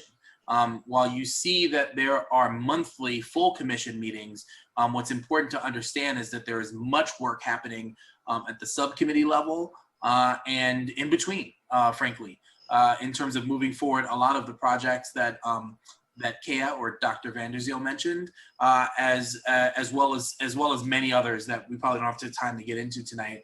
And I think it's important to do 2 things. One is retain folks like Kea, we'll hear from Bob in just a little bit as well. And at the same time, with the positions that we have open, make sure that we're adding to the diversity of the commission, as Kea mentioned, the racial diversity, the socioeconomic diversity of the commission too. Those things are going to be absolutely critical. But I absolutely agree with her characterization of what's been happening right now at the commission, which is really tremendous work going on right now. And despite her humility in saying that early on that maybe she didn't feel like was having that much of an impact, having been in those meetings, I can tell you that when Kea speaks, a lot of folks tend to listen because she's thoughtful and smart and really helps move the work forward. And in addition, knowing her from the Indigenous Peoples Day Committee, I'll just say is also one of those folks that's a taskmaster as well, and make sure that we're actually doing what it is that we got there to do in the first place. So just thankful for you being there and looking forward when the time comes to supporting your reappointment. Okay, thank you. Any other questions or comments? Comment, I guess. Yeah, I want to second what Select Board Member Fernandez just said. And I do want to say that I was caught a little bit off guard, and I was prepared to be alarmed at the beginning of Kea's statement when she said she had thought about not re-upping as a member, because everything Raul says is true. She's an extremely important voice on it. And Kea, you can correct me if I'm wrong. I think you've been with the commission since the commission was initially formed in 2014. It's good to know that she came around to the decision that she wants to continue. I do want to sort of just put into perspective this question of filling open seats on the commission. There are 4 of them currently, and the commission's bylaw, excuse me, specifies that it is to be a commission of 15 people. 15 is a pretty large number, and I think in most circumstances we could sort of look the other way and understand if it's kind of hard to fill all 15 seats all the time. But given that this is diversity, inclusion, and community relations, I do think we should put a premium on keeping those seats filled. And it actually has been kind of a constant feature of the commission that there's always 2, 3, 4, and it's now 4 seats that are open. And I can think of any number of categories that are not currently represented on the commission that I would love to see the commission members prioritize in terms of getting those commission seats filled, bringing people to the attention, bringing the commission's work to the attention of people, but also bringing candidates to the attention of the select board. And I'm more than happy to assist in that. I would love to see representation from at least one, if not maybe one or more people identified with the faith communities in Brookline. And I sort of feel that that is an element that's missing. And also, I certainly think someone who is representative of, we have so many folks who come to Brookline and at the same time that they are coming to the United States for the first time. And so someone who is recently arrival in the US and an arrival in Brookline and can speak for the many folks in Brookline who are new to us, but also new to the US, I think would be also a very useful thing to get done. And I'm sympathetic to the notion that it takes time to get to know people and you need to build relationships and so on. I don't think, though, that we can settle for that because of that we should settle for it taking years to fill seats on the commission. I'd love to see the remaining seats on the commission filled within months rather than years. But that's just a comment, and Kaya, you're welcome to share that with other members of the board. Can I just say something about that? So from my perspective, I happen to be an immigrant, not recent though. So I grew up in an immigrant household where we were always different. Although I'm white, just like the majority of my peers were. And I have a strange name. So that being the case, I think there are members of the community who feel like they've not been heard, and what's the point of them speaking up? They are not listened to, and you have to overcome that, and that is what takes time. Rushing to fill seats, I think, is not appropriate. We've stumbled along for years like this. We're just now really, as Raul was saying, and I thank you, Raul, for what you said, we are just really involved now in several projects with a clear direction and clear, what do I want to say, involvement in certain aspects of the community. And we're very serious about continuing this. And we recently had a new person join the commission from the Asian American community, which is a first for this particular group. And yes, I've been with it since about 2014. So I think rushing to fill these seats is not necessarily appropriate, but we are clearly working on it. And I think if people can see that we actually are of use, they may be more likely to join us. Okay, thank you. We're running a little late here, so let's move on unless anyone has any really pressing question. Okay, thank you for appearing before us for an interview. And like I've said before, we'll be voting at a later date on these appointments. I hope you'll vote before our next meeting, which is a week when? from tomorrow. Pardon me? Our next commission meeting is a week from tomorrow. Okay. The Indigenous Peoples Day Committee and the other committees I'm involved in, I think I can continue just as a member of the public, as a member of the committee. So thank you.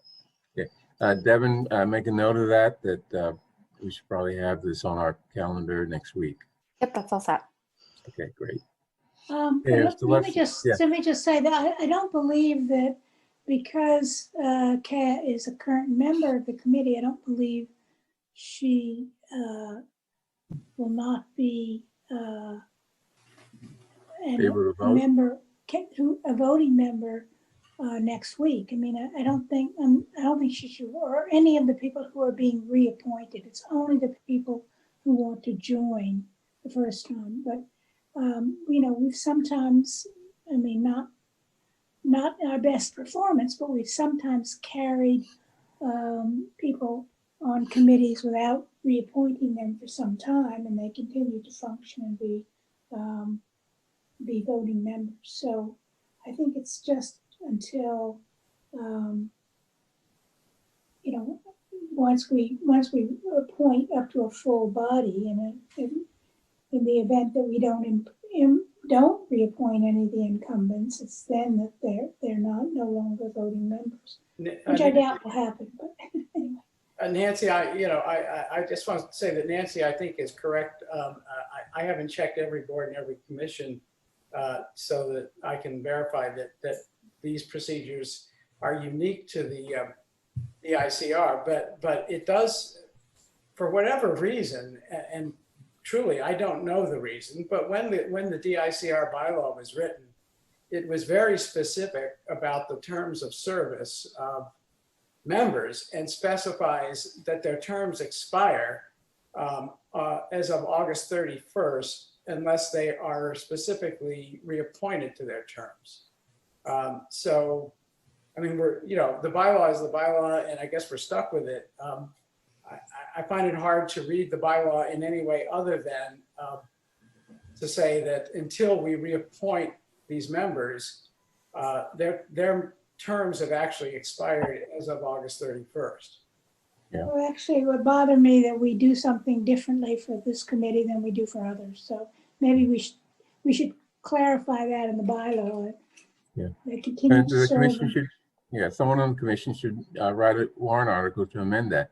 I was on the committee that created the commission. I don't recall why that provision was written the way it was, but maybe there was a reason. I'll try to look into that. Anyway, Mr. Lepson, tell us about yourself and why you want to be reappointed to the commission. Good evening, everyone. Was thinking about being reappointed to the commission for the sole purpose of amending that bylaw so that we can change the date from August 31st or until appointed, and that's it. Thank you. I'm just obviously being facetious here. So thank you, everyone, for the opportunity to have the interview again. I got started back 3 years ago with the commission when I first started attending the Sanctuary City working groups. I decided that what was going on in those working groups was incredibly important to me, and I just started showing up at meetings again and again and again, and eventually became a part of that working group, which eventually led to my interest in applying to be a part of the commission. As Kaya was saying, and I think what Raul was saying as well, is that there's a tremendous amount of work that is being done on the commission at this point, and it seems like we are just beginning to hit our stride. And like what Kaya said as well, I think I have to tip my hat to the current chair, Joan Langcourt, who has really put a huge amount of work and effort and energy into making the commission relevant. And the work is important and needs to be done. For me, I've been spending a lot of my time focused on housing stuff. To me, housing justice is really central, and it's closely related to racial justice. I started off, the committee that I was spending time with for the most part was the Fair Housing Committee, and that kind of has morphed into sort of an affordable housing or housing affordability type of committee. And as was mentioned in the EDAB interview and the HAB interviews, there's a partnership that has developed between our commission and some of the other boards and commissions in town, including transportation and the climate folks and BCAN and even unofficial groups such as Brookline for Everyone, who's advocating for the missing middle, to create sort of a broad-based constituency so that we have the ability to help improve the housing situation here in town. I'm currently the vice chair of the commission, and I can tell you that I've had untold numbers of conversations with Joan, early in the mornings, late at night, middle of the day. The phone calls persist, and we just are. Sometimes it's a 15-minute conversation. Sometimes it's an hour-long conversation. But it's certainly not a one couple hours per month type of a commitment. So, you know, I view my, you know, I'm obviously a middle-aged white guy here, and I sort of view my role on the commission as it's important to partner with marginalized groups and underrepresented folks, and to sort of amplify and echo voices that may not necessarily be heard. And that's another very important role that I see myself as having on the commission. I'd like to continue doing the housing work moving forward. You know, I'm very proud of the community engagement stuff that has been happening and the complaint process, although I have not been involved in that stuff. I think that that type of work is what's helping make the commission more relevant. Moving forward, I would say that one of the goals that I have above and beyond the housing work is I really would like to see a broader and stronger commitment by the town to implement the GARE process, which I know has been, we've been trying to do in fits and starts over the last couple of years, but to me, that's a very important thing. And part of the GARE process is also sort of including and implementing sort of specific goals to advance sort of racial equity for contracting and procurement here in town. And I know that there is a warrant article that's been put forth recently. I'm a co-sponsor of that, and we'll see how that goes moving forward. And in the event that it sort of stalls a little bit, you know, perhaps we should have a working group, you know, in the commission to make sure that the town really does have some goals, very specific goals, measurable goals that we can adhere to moving forward. So I guess that's kind of where my head is at this point, and why I'd like to reapply, and I appreciate the opportunity. Great, thank you. Questions from the board? Oh, I have a question. Hamilton. Community engagement has been the subject of warrant articles and some of the criticism of this board and the town. What has the commission done recently to address this? And is there anything that the select board can learn from what the commission has done? It's a good question, Heather. I would say the biggest thing right now that's going on is trying to build out a formal community engagement plan. And there's a committee that has been formed, and that's kind of what's been happening. And I know that there are those of us on the commission that are personally reaching out to others in town and other boards and commissions in town to be able to cooperate and to you know, bring others into the fold who are not commonly a part of the process. Any other questions? sorry, I just wanted to follow up with Bob, if you don't mind, as to, you know, just comments that I made with Kea. And I want to first thank Bob. I don't think he's been on the commission quite as long as Kea, but he has been on for a few years now. And as a person who's a sort of casual observer of the meetings of the commission and some of the subcommittee meetings of the commission, he's one of those whose voice is always important, just like Kea's. But Bob, you mentioned marginalized groups, partnering with marginalized groups.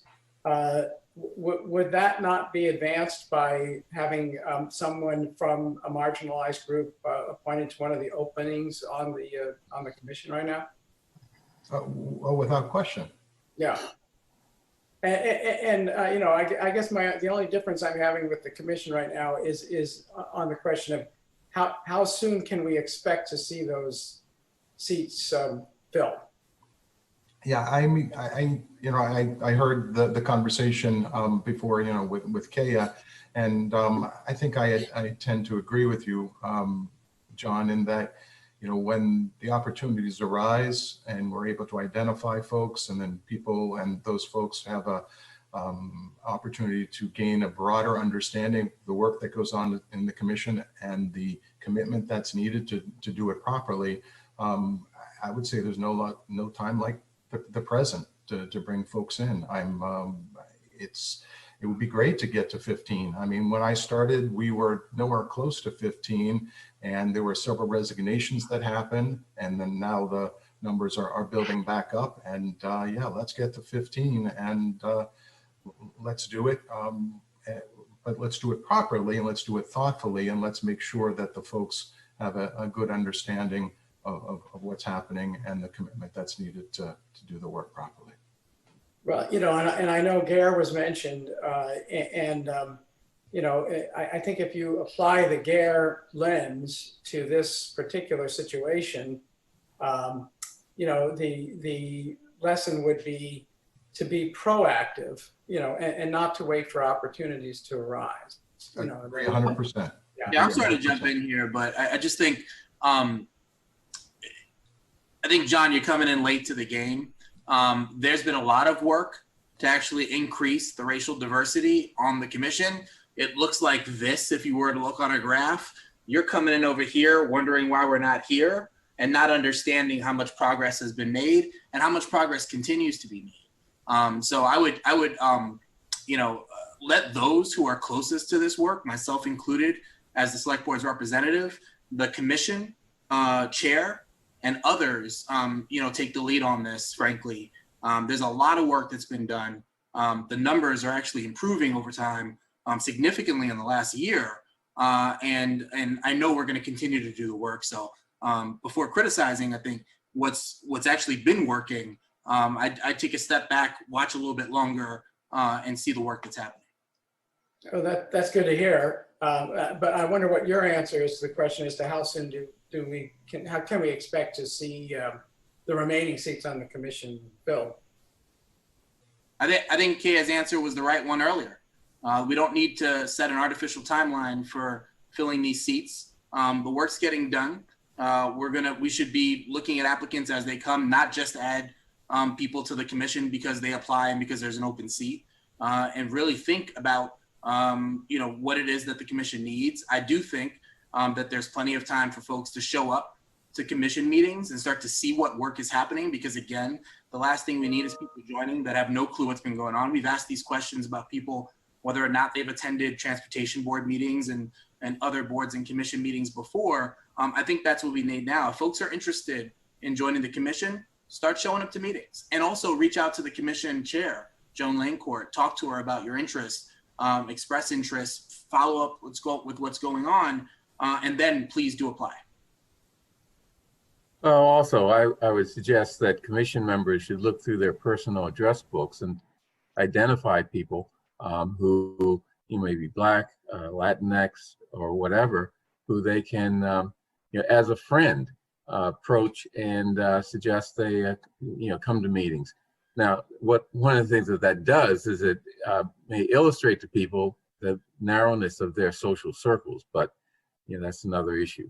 Right. I'll just say that has been happening, Yeah. and you know, for folks to point this out about the Diversity Commission, but not when we had the ZBA. And I asked someone, you know, why not give the seat to someone else? And he said, well, nobody else applied, right? And so if we hold the Diversity Commission to that standard, let's make sure that when others come for reappointment here, and then when we have conversations about other boards, committees, and commissions, that we hold them to that same standard. Yeah, we hold everyone to that standard, and the issue is the same on boards throughout and entities throughout this community.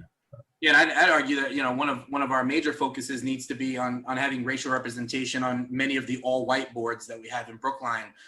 There's a lot more racial representation on the Diversity Commission than there are on some of the really important boards that we have in town. All right. Okay. Any further questions, Ms. Hamilton? I'll just point out something through this conversation I've just kind of, I guess, realized. So I see a lot of town meeting members appointed to this particular commission, and that's true about a lot of our boards and commissions. These people tend to be very plugged in. They come with a lot of institutional knowledge.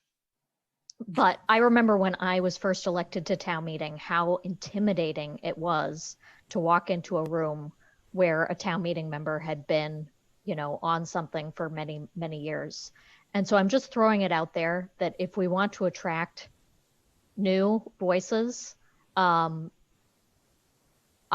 will be a little more reticent to appoint town meeting members to boards and commissions in general, but particularly this one, because it can be intimidating to walk into a room where everybody knows the history and it feels like I may not belong. So I'm just throwing that out there. Okay, thank you. Quick point. You're very, can I just, as a, Go ahead. apologize, I'll be very, very brief. If I'm not mistaken, there are only 4 town meeting members on the commission. Oh, really? Okay. I believe that's the only thing. The vast majority are not, and great. And that's a nice thing to be able to have other folks participate as well. So, but you raised a very good point, Heather. Thank you. I was just going to add a quick point, if I may, and that is that, you know, one of the, I know I keep saying there's very many really valuable members of this commission, but this is true of all of you. It's true of Kaya, true of Bob. And I'm going to mention Mariah Nabrega, extremely valuable school committee liaison to the commission. And Mariah, and she had I thought, a really good suggestion a couple of years ago having to do with diversifying town meeting. And that was to make current town meeting members responsible for engaging and recruiting people to run for town meeting. Some people sort of bridled at the idea and said, you mean I'm supposed to recruit someone to run against me? And, you know, that's part of it. But it was a good idea. And by coincidence, the typical precinct has 15 town meeting members. And I don't think we would sort of stand by, you know, if there were 4 vacancies in a given precinct and say, you know, well, maybe we will appoint you know, people to fill the open seats this year, or maybe we won't. And we'll see who applies, or we'll see, you know, what possibilities pop up. I think, you know, the expectation would be, come on, show us how to engage and get people involved who haven't previously been involved. And, you know, I'd love to see, you know, Raul makes a very good point. A lot of progress has been made, but there's still more progress to be made for seats that are open. I'd hate to see the year go by without those seats being filled. Okay, we'll fill them. Okay, thank you, Mr. Lepson. As I tell everyone, we're not voting tonight, except with the exception of Maya Norton, but that's an unusual situation. We'll be appointing people at a future meeting. Thank you. Thank you. Finally, Sandy Batchelder, how are you doing?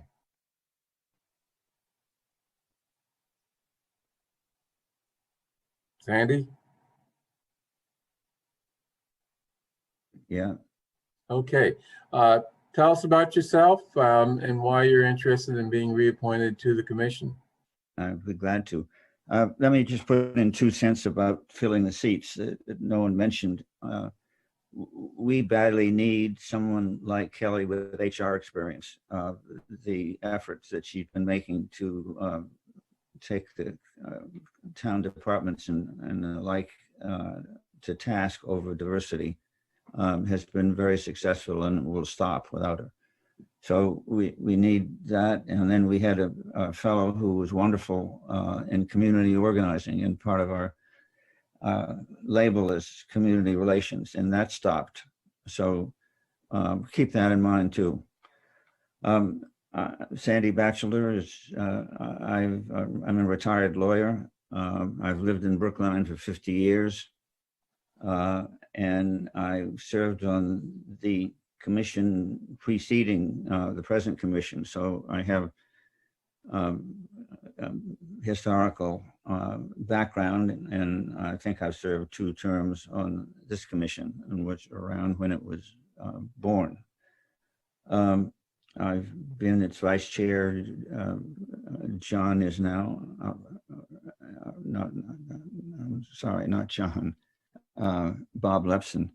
And I was chair of a committee on fair housing, which got morphed, as Bob said, into affordable housing. But that's something I'd like to go back to. It's unfinished business. I think there is housing discrimination in Brookline, probably in the rentals area, and maybe in financing. I don't know. The studies on either side of us in Boston or Newton have been startling about how much housing discrimination goes on. So I think we should assume we have a problem, and it fits nicely with my current committee work, which is the Citizen Complaint Committee. I'm helping Joan and others. It's a very good committee with Arthur Conquest sitting on it, because his warrant article precipitated this. And we will be looking to come up with a solution where the citizen complaint process, which has never been used under the existing bylaw, is made more friendly and more useful. And one of the things it could do is encourage people to bring us housing discrimination complaints, which will be citizens versus citizens, not citizens complaining about a town employee or something like that. And we are now beginning to look at what goes on in other towns, human relations commissions, which are a more complicated and a bigger deal than what the president or even what Arthur was looking for. And some of them have police, well, quasi-judicial roles, and can assert fines and punish people for disobeying the diversity laws. Although the assessment of fines, I think, in Cambridge is done through the court system. And we will have to address the significant issue of whether members of our commission are comfortable with quasi-judicial roles if we decide to do that. So I'm happy to be part of that effort, to be part of a renewed effort to tackle housing discrimination. And as others have said, the committee has been on a nice improvement line since its earlier days. The prior commission was too political and didn't accomplish very much except argue and create controversy. The current commission has improved steadily, and I think in another 3 years, we will have quite a few accomplishments to talk about. Great, thank you. Any questions from the board? You've been on the commission for many years, Sandy. So repeat, I hope this is not something that you've already said, but tell me what you've learned about the commission over the period of time that you've been on it, in terms of where it should go in the future. I mean, you talked about housing discrimination. Yeah. What other areas? And you talked about complaints. Well, complaints is the current effort to, I'm on the committee that is going to respond to Arthur's warrant article to amend the present citizen complaint process. And from our research to date, I've done a good bit of it. That's going to be easy to do. Arthur ought to be pleased because the other citizen complaint processes in Brookline on discrimination policy, which is administered by HR, has more meat on the bones than Arthur asked for. So I think we're going to see something that will be beneficial. And if Arthur speaks for the Black community, I've always been sad to hear that the people who live in Brookline are Black people who know the town and have accomplished things here are not comfortable living in Brookline. They still feel they have to talk to their children about how to deal with the police. They have to do lots of things that other people don't have to do. And I think that's a problem that needs to be solved. And we're pointed at that. And especially this, the commission has more diversity on it now. And this complaint committee has plenty of diversity. So we're starting to hear what non-white people have to say. And it's high time that happened.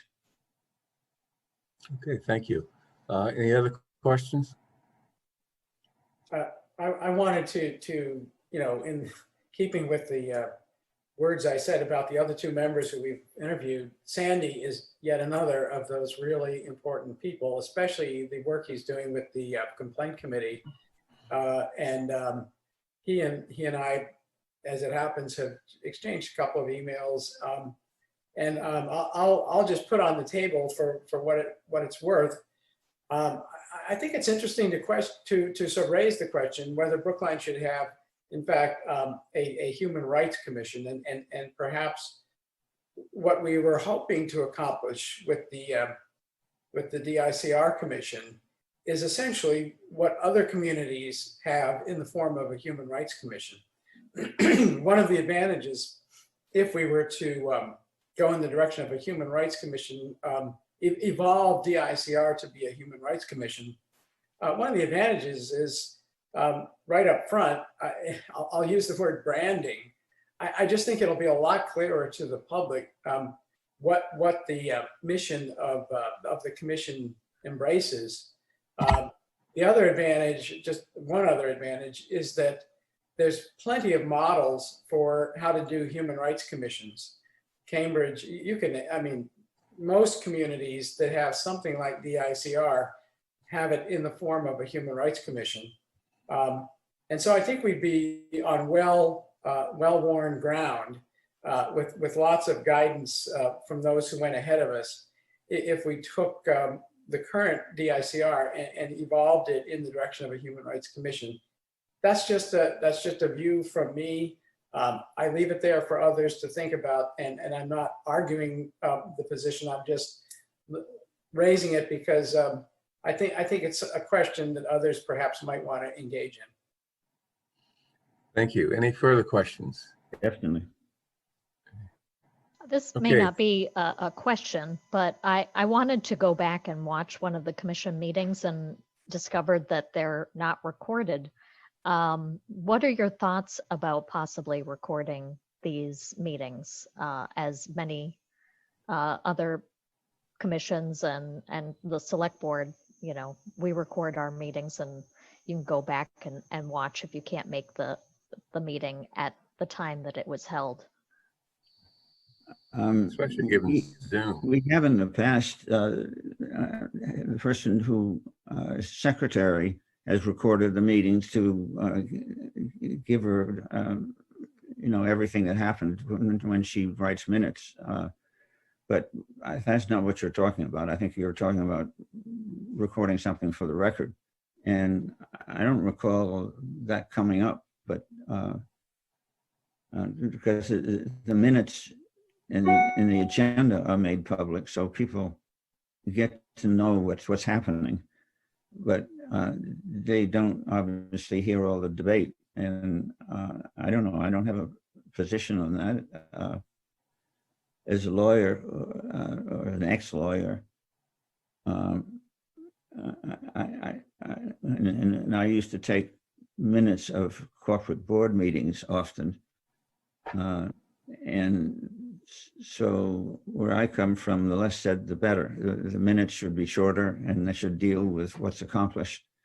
And the conversation, which sometimes gets a little embarrassing, should not be made a public record. But this is a public body. It's not a corporate board. Maybe we should be doing that. I don't know. I'll just note that the meetings aren't supposed to be not recorded. They should be recorded. And I don't know if that's an administrative issue or what, but I'll make sure, I'll check in with Joan, the commission chair, and make sure that they are. These are public meetings. The public can attend. There's literally zero reason why they shouldn't be recorded and available to watch later. So I'll make sure that happens. Thank Sure. you very much. Okay, thank you, Sandy. Like I said before, we won't be voting today or tonight. We'll be voting at a future meeting and we'll let you know.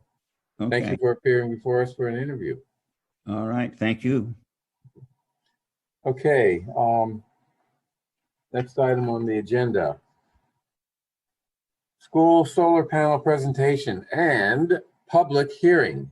We are 42 minutes late on the public hearing, but let's get going now.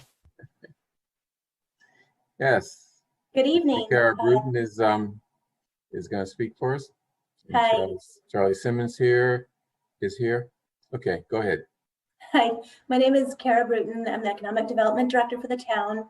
And also with me tonight is Associate Town Council John Buchheit, Director of Public Buildings Charlie Simmons, and Chief Procurement Officer Dave Giannakakis.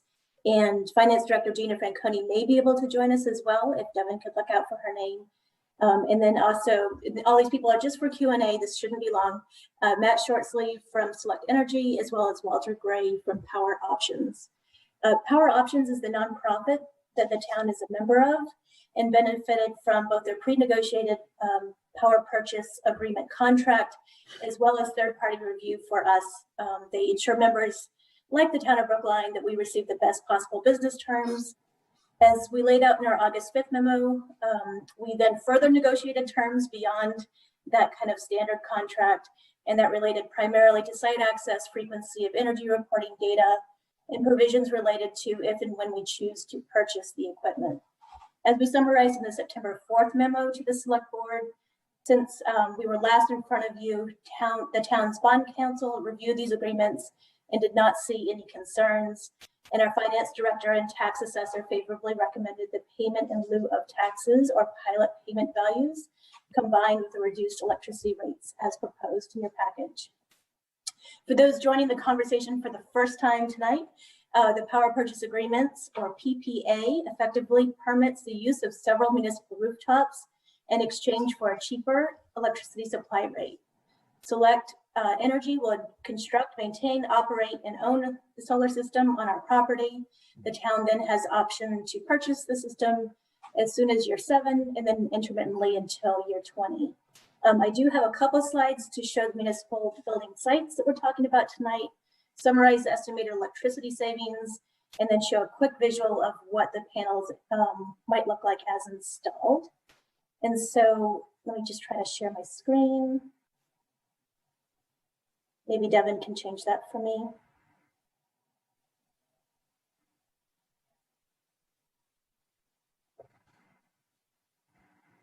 Okay, great, thank you.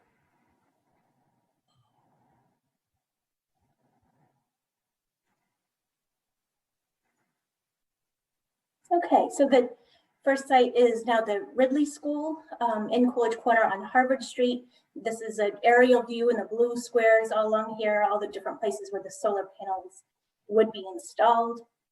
At the Brookline High School, for now, we're talking about just the wing that has remained in place, the wing that's kind of to the northeast where the science wing currently is.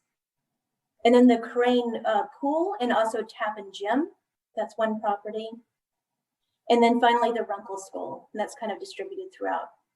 So in summary, the savings we're talking about for the Ridley School at year one is $11,000. For the Runkle School is $5,700. You'll also notice as we scroll through these that the electricity rate that we are securing with this varies slightly from property to property, between 7 and 8.5 cents per kilowatt hour.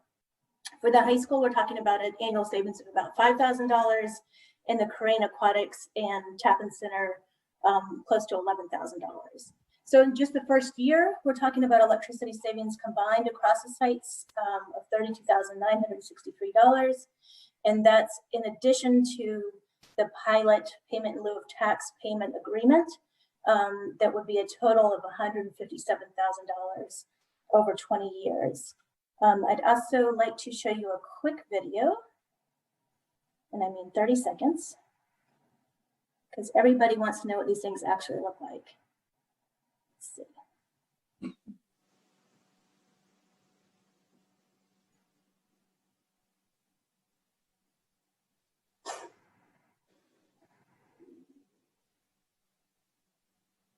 So this is going to be a video clip of a drone that goes from ground level and peeks up over the solar panels, which at their tallest pitch is 15 inches off the roof. And you don't really need the sound. So you can see the solar panels, how flat they are. I'm just going to show it one more time.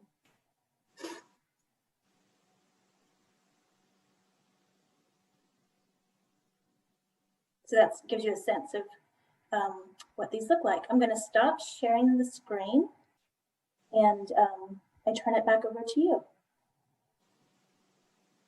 I'm sorry, turn it back over to us. Okay, any questions from the select board? Okay, this is a I don't have a public question, hearing. but I have a comment. I have a comment. Okay, What you said. And we were talking about this when I joined the board in May of 2015. So it feels like a long time, and I'm thrilled to see that it's really going to happen this time, and that we are really going to save, and that we're really going to reduce greenhouse gas emissions in Brookline, and that we have potential to do more with the high school eventually when that's built, and other projects as well. I think that hopefully the municipal service center, will see, but at least we're starting, we're getting it done, and I'm thrilled about that. Thank you. Thank you to all the staff who worked so hard on this. thank you. Any other questions before we open it up to the public hearing? Mr. Giancakis or Mr. Burkheit or anyone else want to, Mr. Simmons, any further comments or things you want to say? Mr. I Vanscoy. had a question, if you don't mind. Sure. I just wanted to ask Kara, might this approach also allow us to make some progress on solar installations that are ground-based, in areas where we have open space and lots of sun exposure? And I'm thinking about the waste transfer station as one, but I'm sure there's plenty of others. Well, they're all those parking lot heat islands that probably should be used. Yeah, absolutely. So that some of those spaces have been looked at, I think even before Nancy was the select board member, 15 years ago. And it used to be that the way the incentives work, especially for nonprofits like us, because we can't write off the tax right off in the same way. It used to be that you really needed about half an acre to make it work for ground mounted, but all of the technology is changing quickly, as well as the incentive programs. And even for our next round of rooftops that Nancy has gently reminded me we need to start working on, get started on the next round, please. There's even new kind of organizations of agreements that we might look into. So John, the short answer is we should look at all of that again, because this industry changes quickly, and we are getting calls from not only different energy companies, but different types of energy companies that have different ideas of how we can be creative. Great. Okay, this is a public hearing. Ms. Williams, do we have anyone in the queue for public comment? At this time, no one has signed up in advance for the public hearing. There are currently 14 attendees in the meeting, and no one is using the Q&A or hand raise feature to indicate that they have a question. I did speak with 2 residents that got the mailing, and it was great through just cell phone technology, sharing what views look like out the window. We were able to communicate with each other directly what the visual impact would be from their son's bedroom or whatever. And so I do know that the notices went out and were read, and just wanted to share that information with you. Okay. I'm looking for the proposed vote.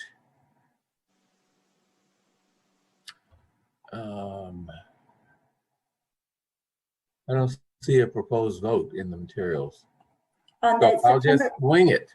Well, I think on the September 4th memo, right on the first page, it's the vote I was requesting is to authorize the select board chair to sign on behalf of the select board to enter into power purchase agreements and related documents, including licenses and pilot agreements with Select Energy Development, LLC, related to installing and maintaining solar panels for up to 20 years at the following properties: 115 Greenhouse Street, 46 and 60 Tappan Street, 345 Harvard Street, and 50 Drew Street.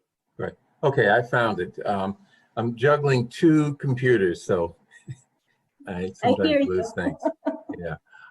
Okay, so I move. Any other questions? I'm closing the public hearing unless there are other public comment requests. Any other questions from the board? Okay, then I move approval to authorize the select board chair to sign on behalf of the select board to enter into power purchase agreements and related documents, including licenses and pilot agreements with Select Energy Development, LLC, related to installing and maintaining solar panels for up to 20 years at the following properties: 115 Greenhouse Street, 46 and 60 Tappan Street, 345 Harvard Street, and 50 Drew Street. All in favor, Ms. Heller? Aye. Ms. Hamilton? Aye. Mr. Fernandez? Aye. Mr. Manskoya? Aye. And chair votes aye. Thank you, everyone. And get those solar panels out there. Thank you. Good work. Thank you. Okay, next. Fossil fuel free working group discussion. So we have the motion from last week. Mr. Kleckner put together a draft motion, and I submitted a draft motion also that I think was, I know was distributed to the select board this afternoon. And my motion is based on the view that we don't really need a formal committee. Rather, the select board can direct town staff to prepare the report that we're talking about and do the other things necessary to get this on the warrant in the spring and take other steps to implement the fossil fuel free initiative. I'm also a little concerned about our sustainability coordinator administrator that we're going to hire, presumably before this process is over, stepping into an ongoing committee that is going to make it very difficult for that person to really get up to speed and contribute to this issue. So that's what's behind my proposed motion for the select board. Let's see, how do you want to do this discussion? Mr. Gray, you want to speak up? Because I didn't know there was another motion. Nobody sent it to me, and so I'm scrambling to understand what you're proposing here. So I was wondering if maybe the town administrator could describe the option in his view. Okay, you didn't receive either one of the motions? I did get the one from the town administrator, but I didn't get the one from, I didn't get your motion. Okay, I can read mine. It's relatively short. It says, no recitals. Says, in consideration of the town of Brookline's goal of zero carbon emissions by 2050, the select board hereby votes the following. The planning department assigned the appropriate staff to produce a report to the select board that reviews and evaluates the use of zoning incentives to promote fossil fuel-free construction, including incentives in all zoning districts. Such incentives shall include potential bonuses for height, FAR, parking, setback, or other incentives identified by the planning board in its review. The report shall review existing zoning bylaw incentives and processes and identify zoning provisions that could be amended to incorporate fossil fuel-free incentives.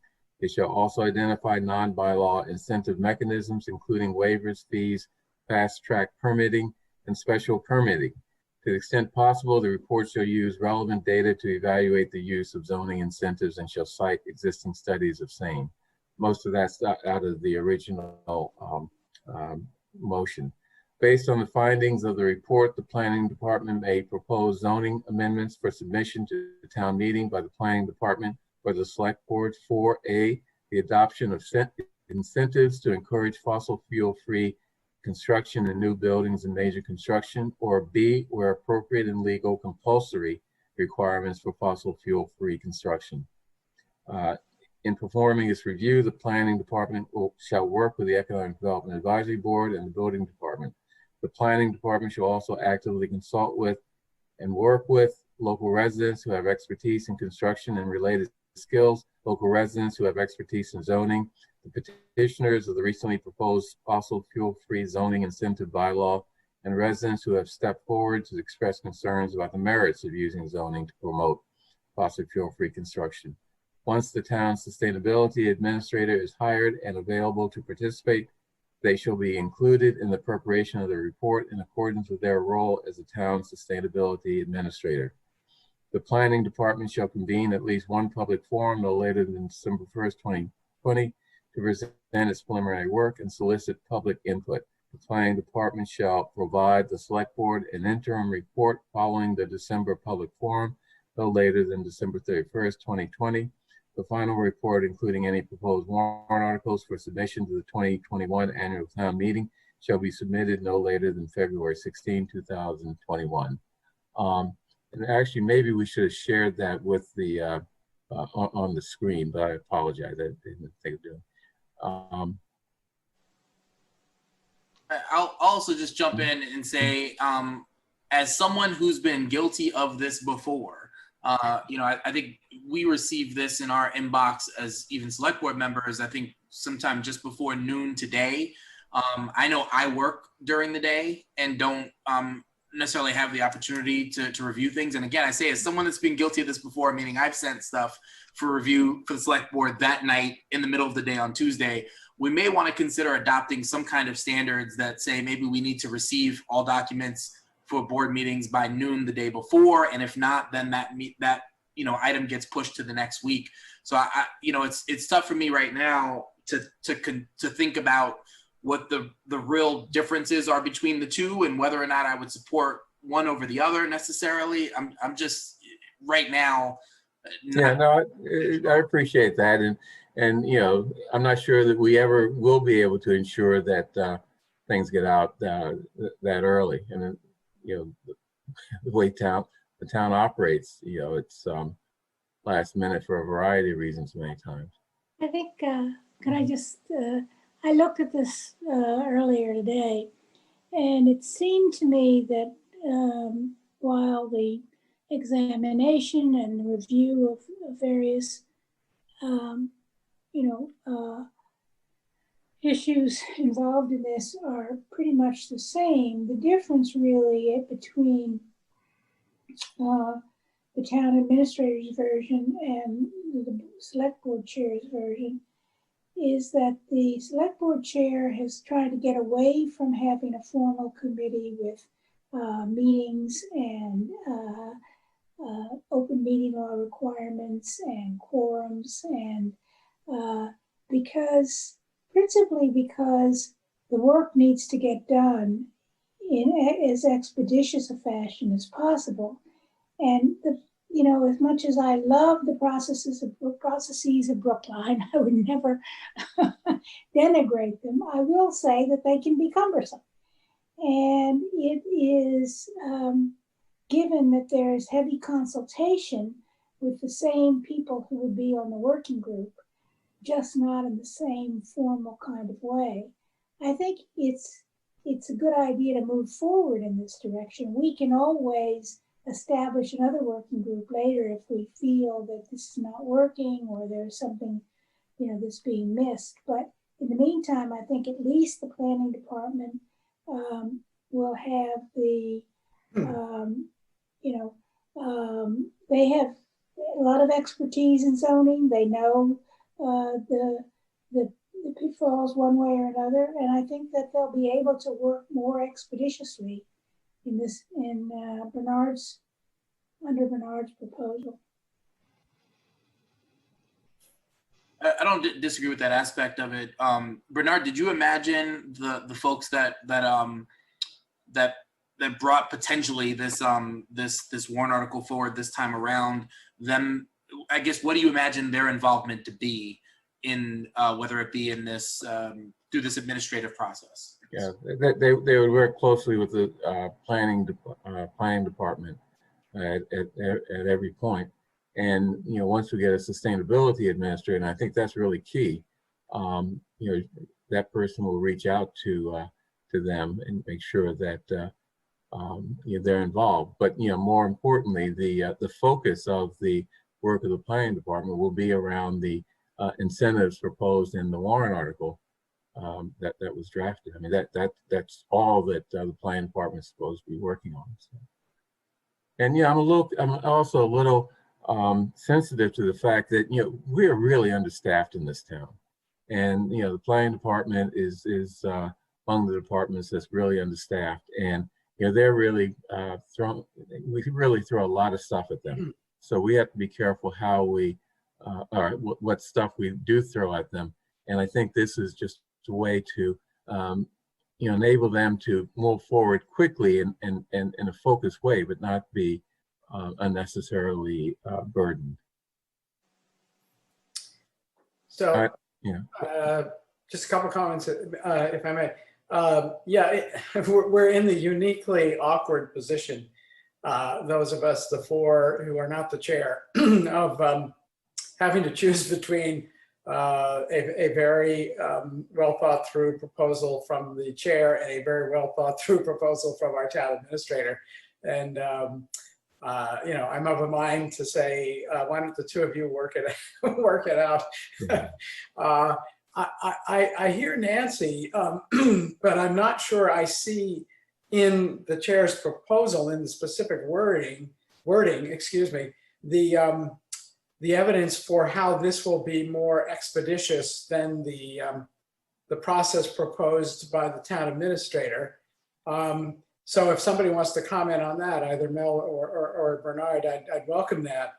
The other thing that I just thought should be noted is that I don't think the chair's proposal binds the timetable or the process to the participation of the sustainability administrator. For example, if there is no sustainability administrator, excuse me, by the deadlines set in the wording, I don't believe it means that we won't meet those deadlines. It Correct. it simply says, on the assumption that there is such a person, that person be, involved in the process.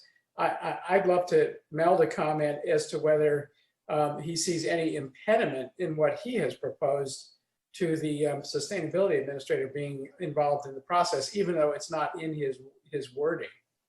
Can I add one thing? Basically, the only difference is I took out all the recitals as totally unnecessary. And I made a few minor changes. For example, I don't have a monthly report to the select board. I see that as really problematic, given that we're coming into a very, very busy town meeting season. So, I mean, but other than that, I mean, it's basically the same language, just worded, I think, a little more concisely. By recitals, I assume you mean the whereases? Right. Yes, okay. Yeah, so I don't mind getting rid of the whereases. I guess I have a comment, which is thanks for the thoughtfulness, Mr. Chair, in putting this together. And overall, I just am really grateful to be part of such a collaborative effort. My comment is, if there was an award given out to towns who are great at referring things for study and setting up committees and going back to study things, we might win that award here in Brookline. And we're really good at it. And I think I would make an analogy to an airplane, and if sort of sending things back to committees, like taking off in an airplane, then we're really good at that. What we're not so good at, and what is harder, is landing the airplane. Now, there are risks to working groups where there is deep engagement between staff and members of the community, which is what the original proposal and still is the same spirit of the proposal edited by the town administrator.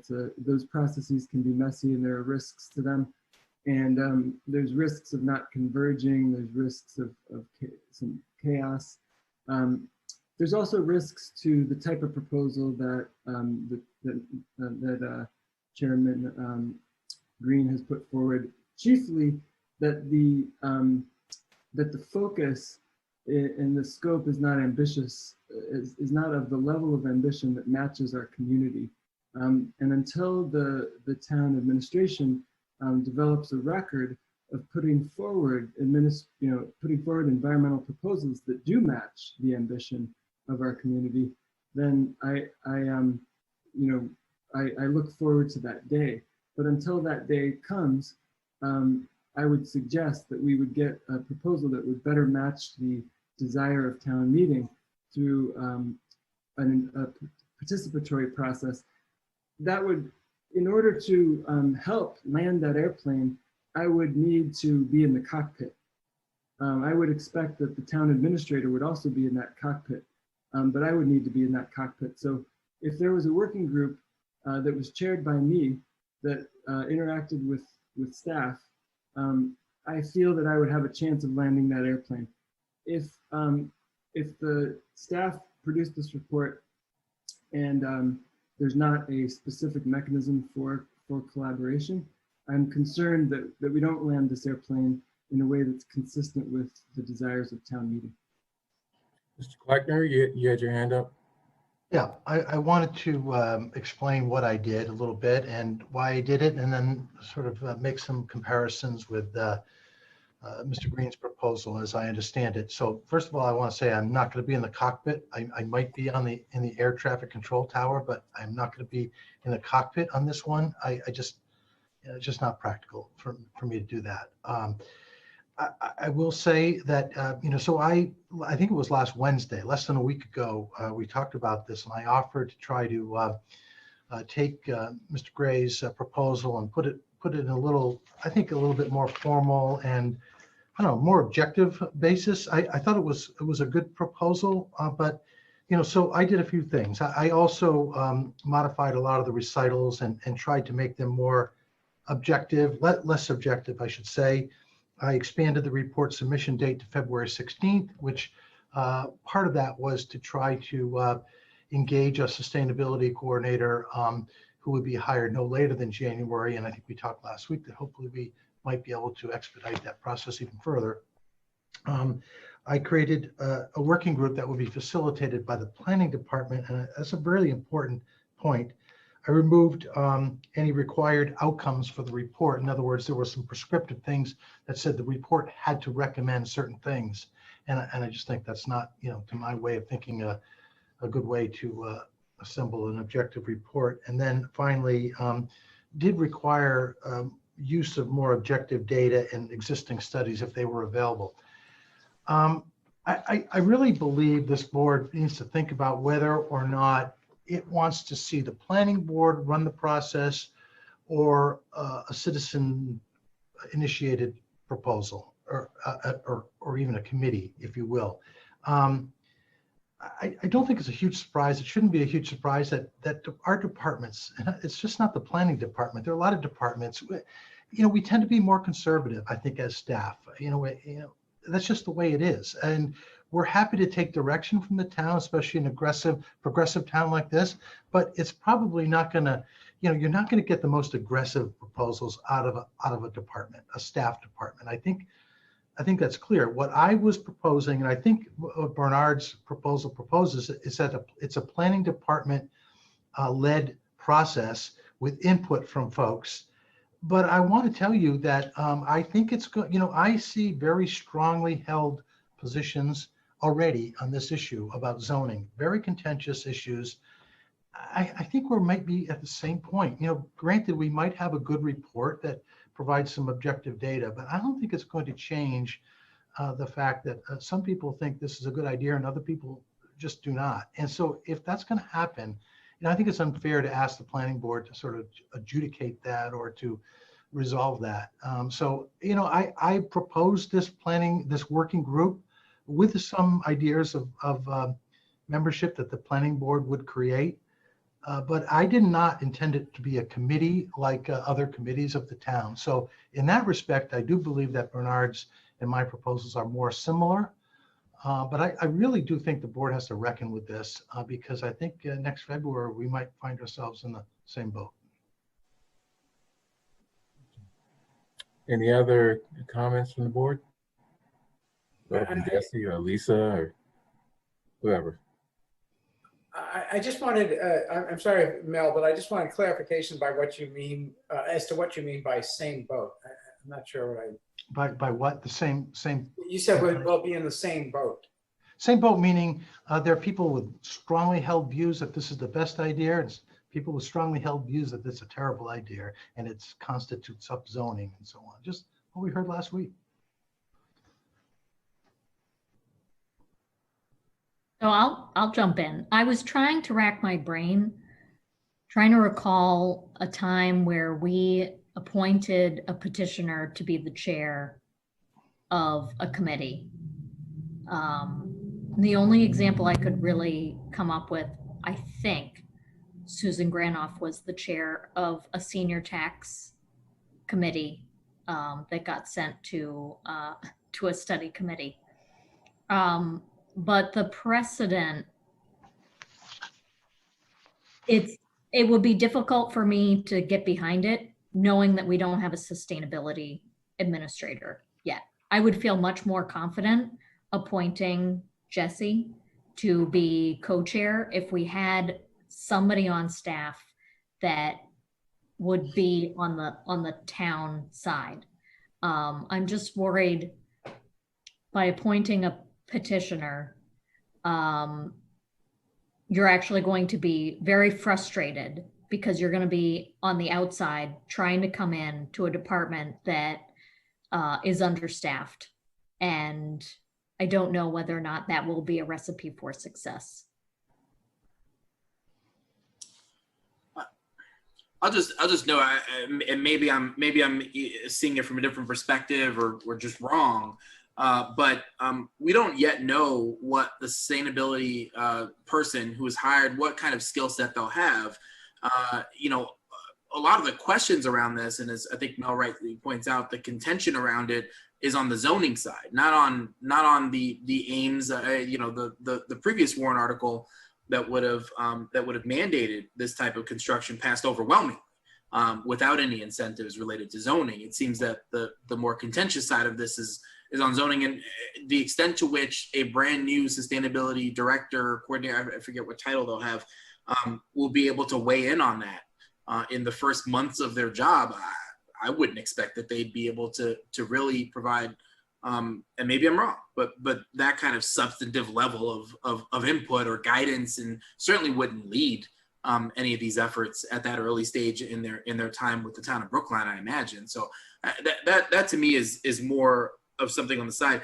I do take Mel's point, as someone that would like to see,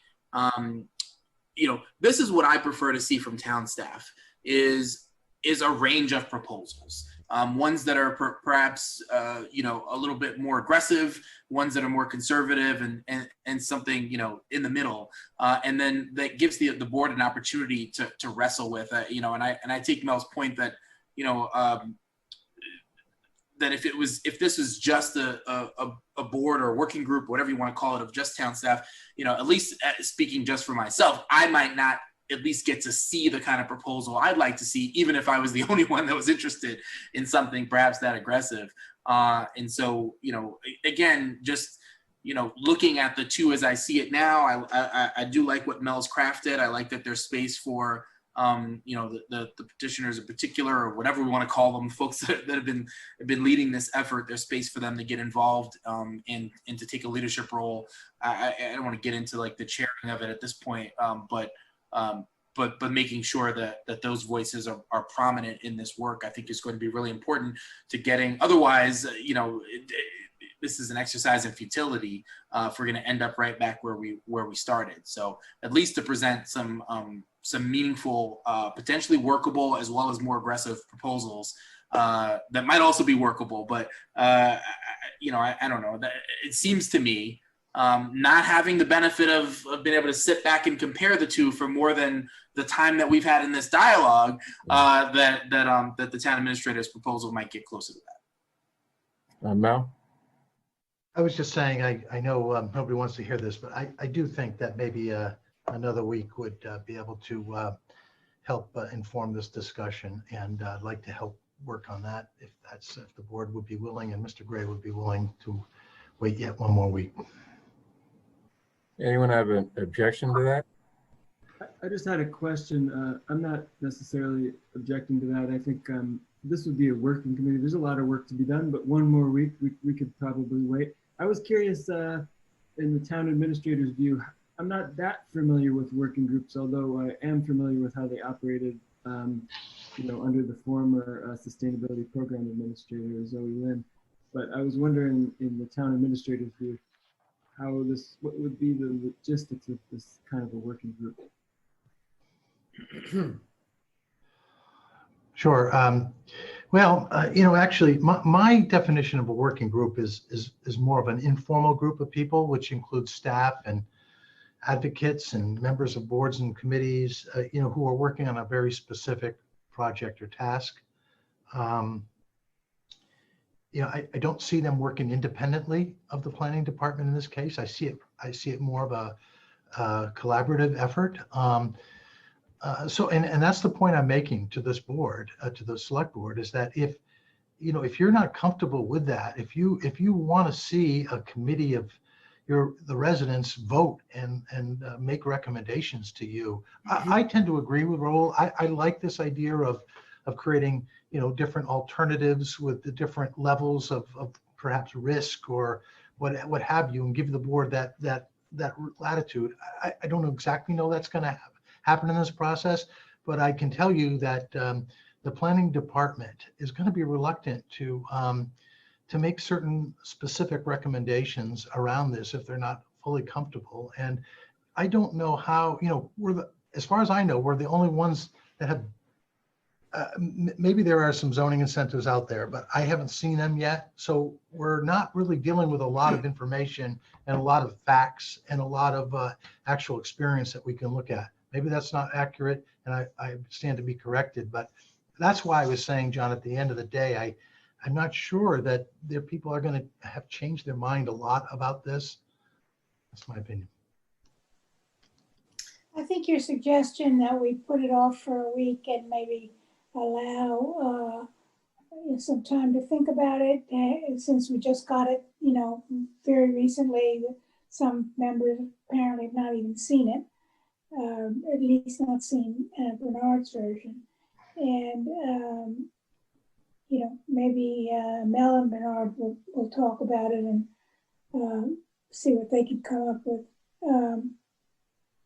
I think that's a good idea. Yeah, I'd also like to talk to Mr. Gray and also the planning department.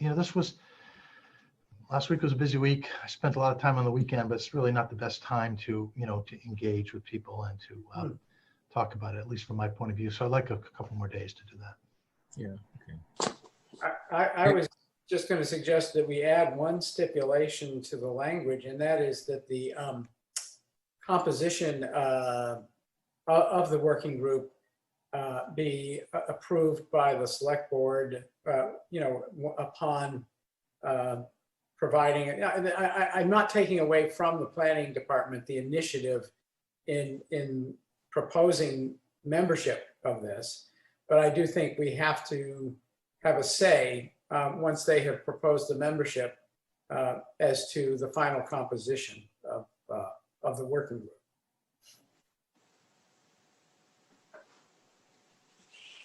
I also think that it's worth pointing out here that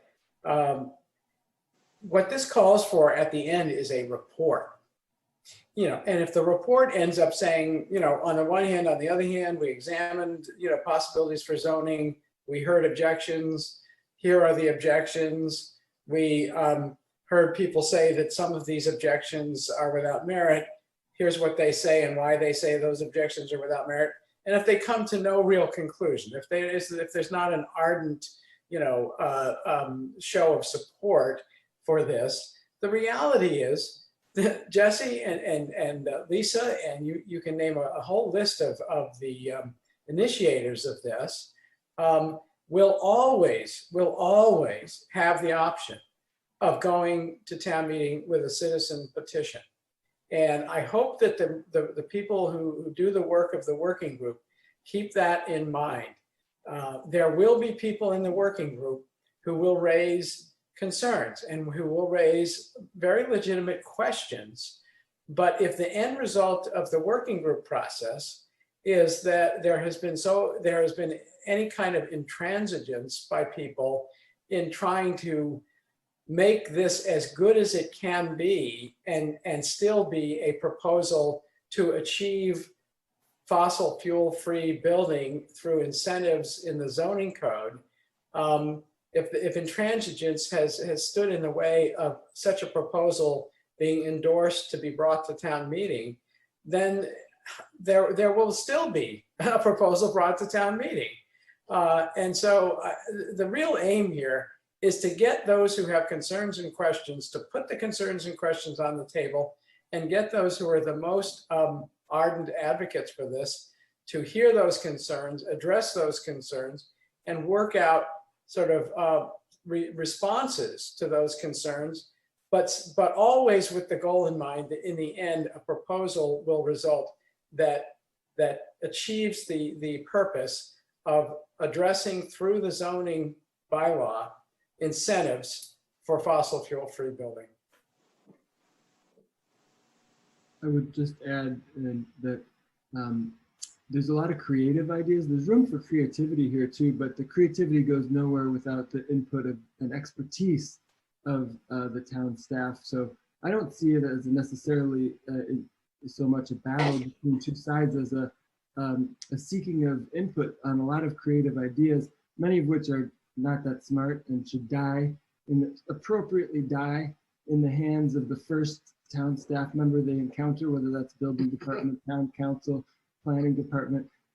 Most of them should die that way because they're not good ideas, but maybe 1 out of 10 or 1 out of 20 doesn't get tossed away right away. So that's what I see the real value of this as being. We're not done with generating new ideas. So we're not going to come back with exactly what we had here because there's still a lot of room for creativity. Okay, so I guess we're going to take this up next week. And my understanding is that you want me and Mel to work on something to be presented to the board early. I'd also like each board member to give their thoughts, comments, suggestions to Mel. I think that's appropriate, so that, we do have, input of the select board members and Jesse and Lisa and others too. Okay, so that's what we'll do. Take this up next Tuesday at our select board meeting then. Thank you. Thank you so much.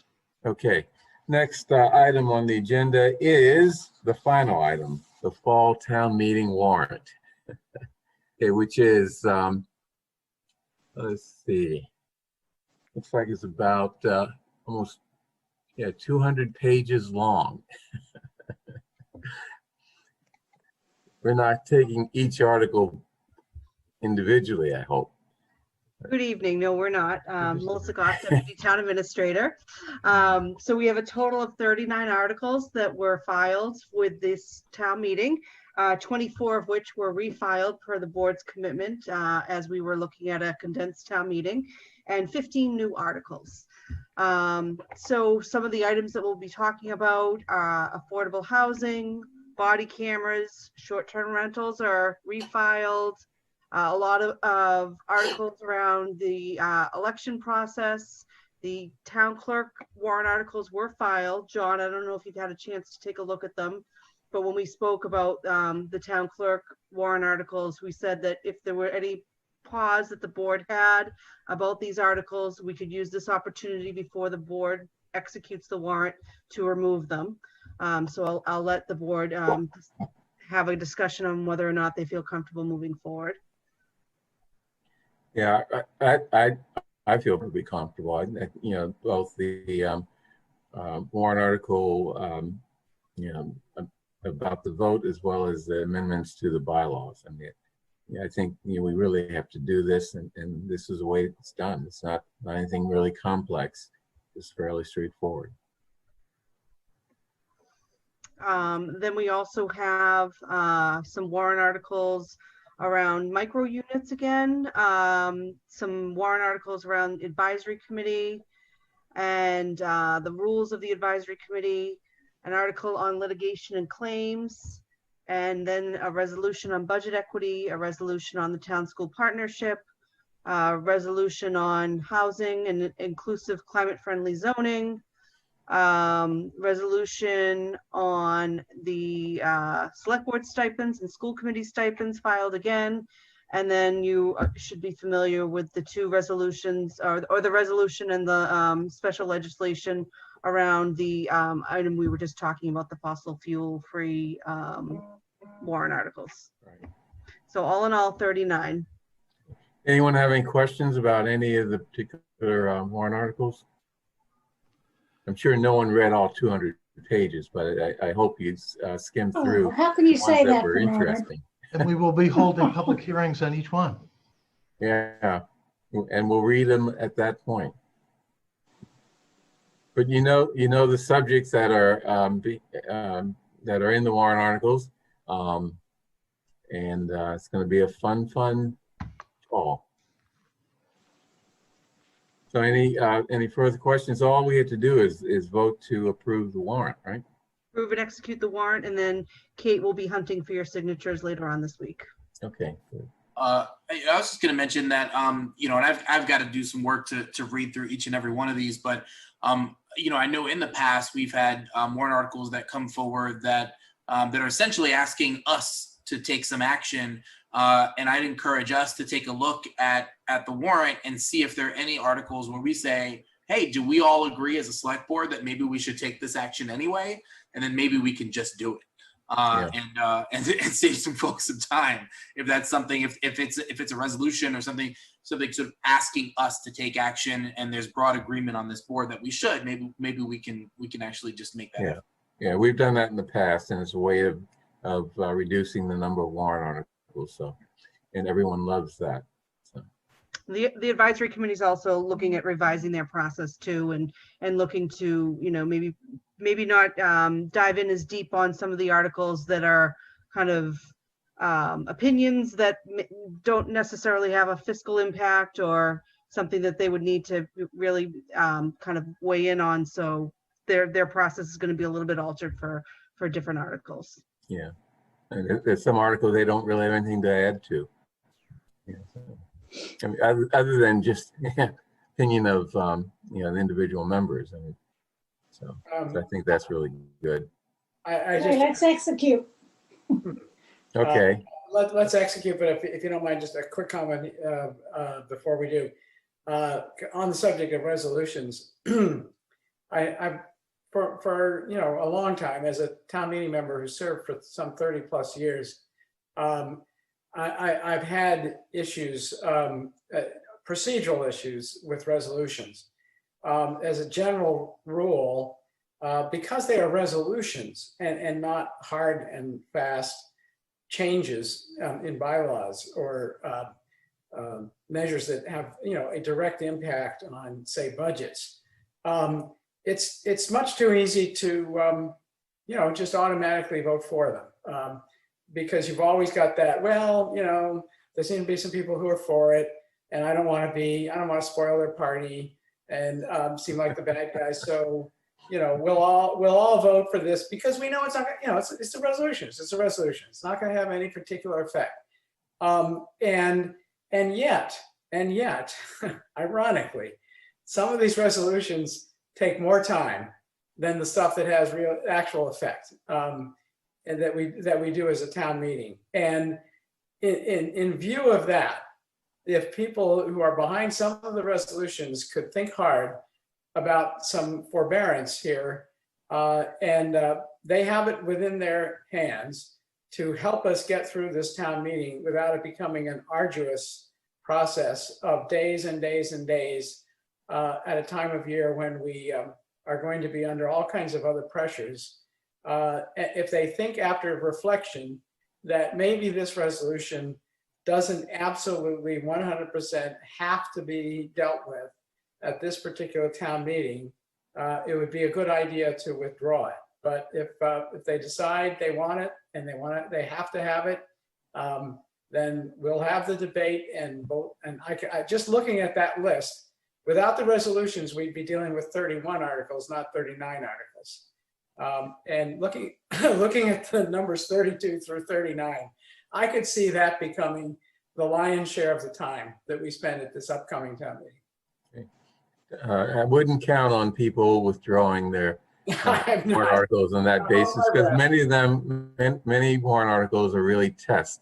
How virtuous are you in terms of, you know, prevailing values, you know, progressiveness, et cetera. So, you know, they want to, you know, test us. So, yeah. Okay, I move approval of the warrant. All in favor, Ms. Heller? Aye. Ms. Hamilton? Aye. Mr. Fernandez? Aye. Mr. Vanskoya? Aye. And chair votes aye. Okay, get over there and sign it when you have a chance. That's the end of the meeting. Anything else on people's minds? Okay, I call the meeting over. Bye. Yeah. Enjoy the evening.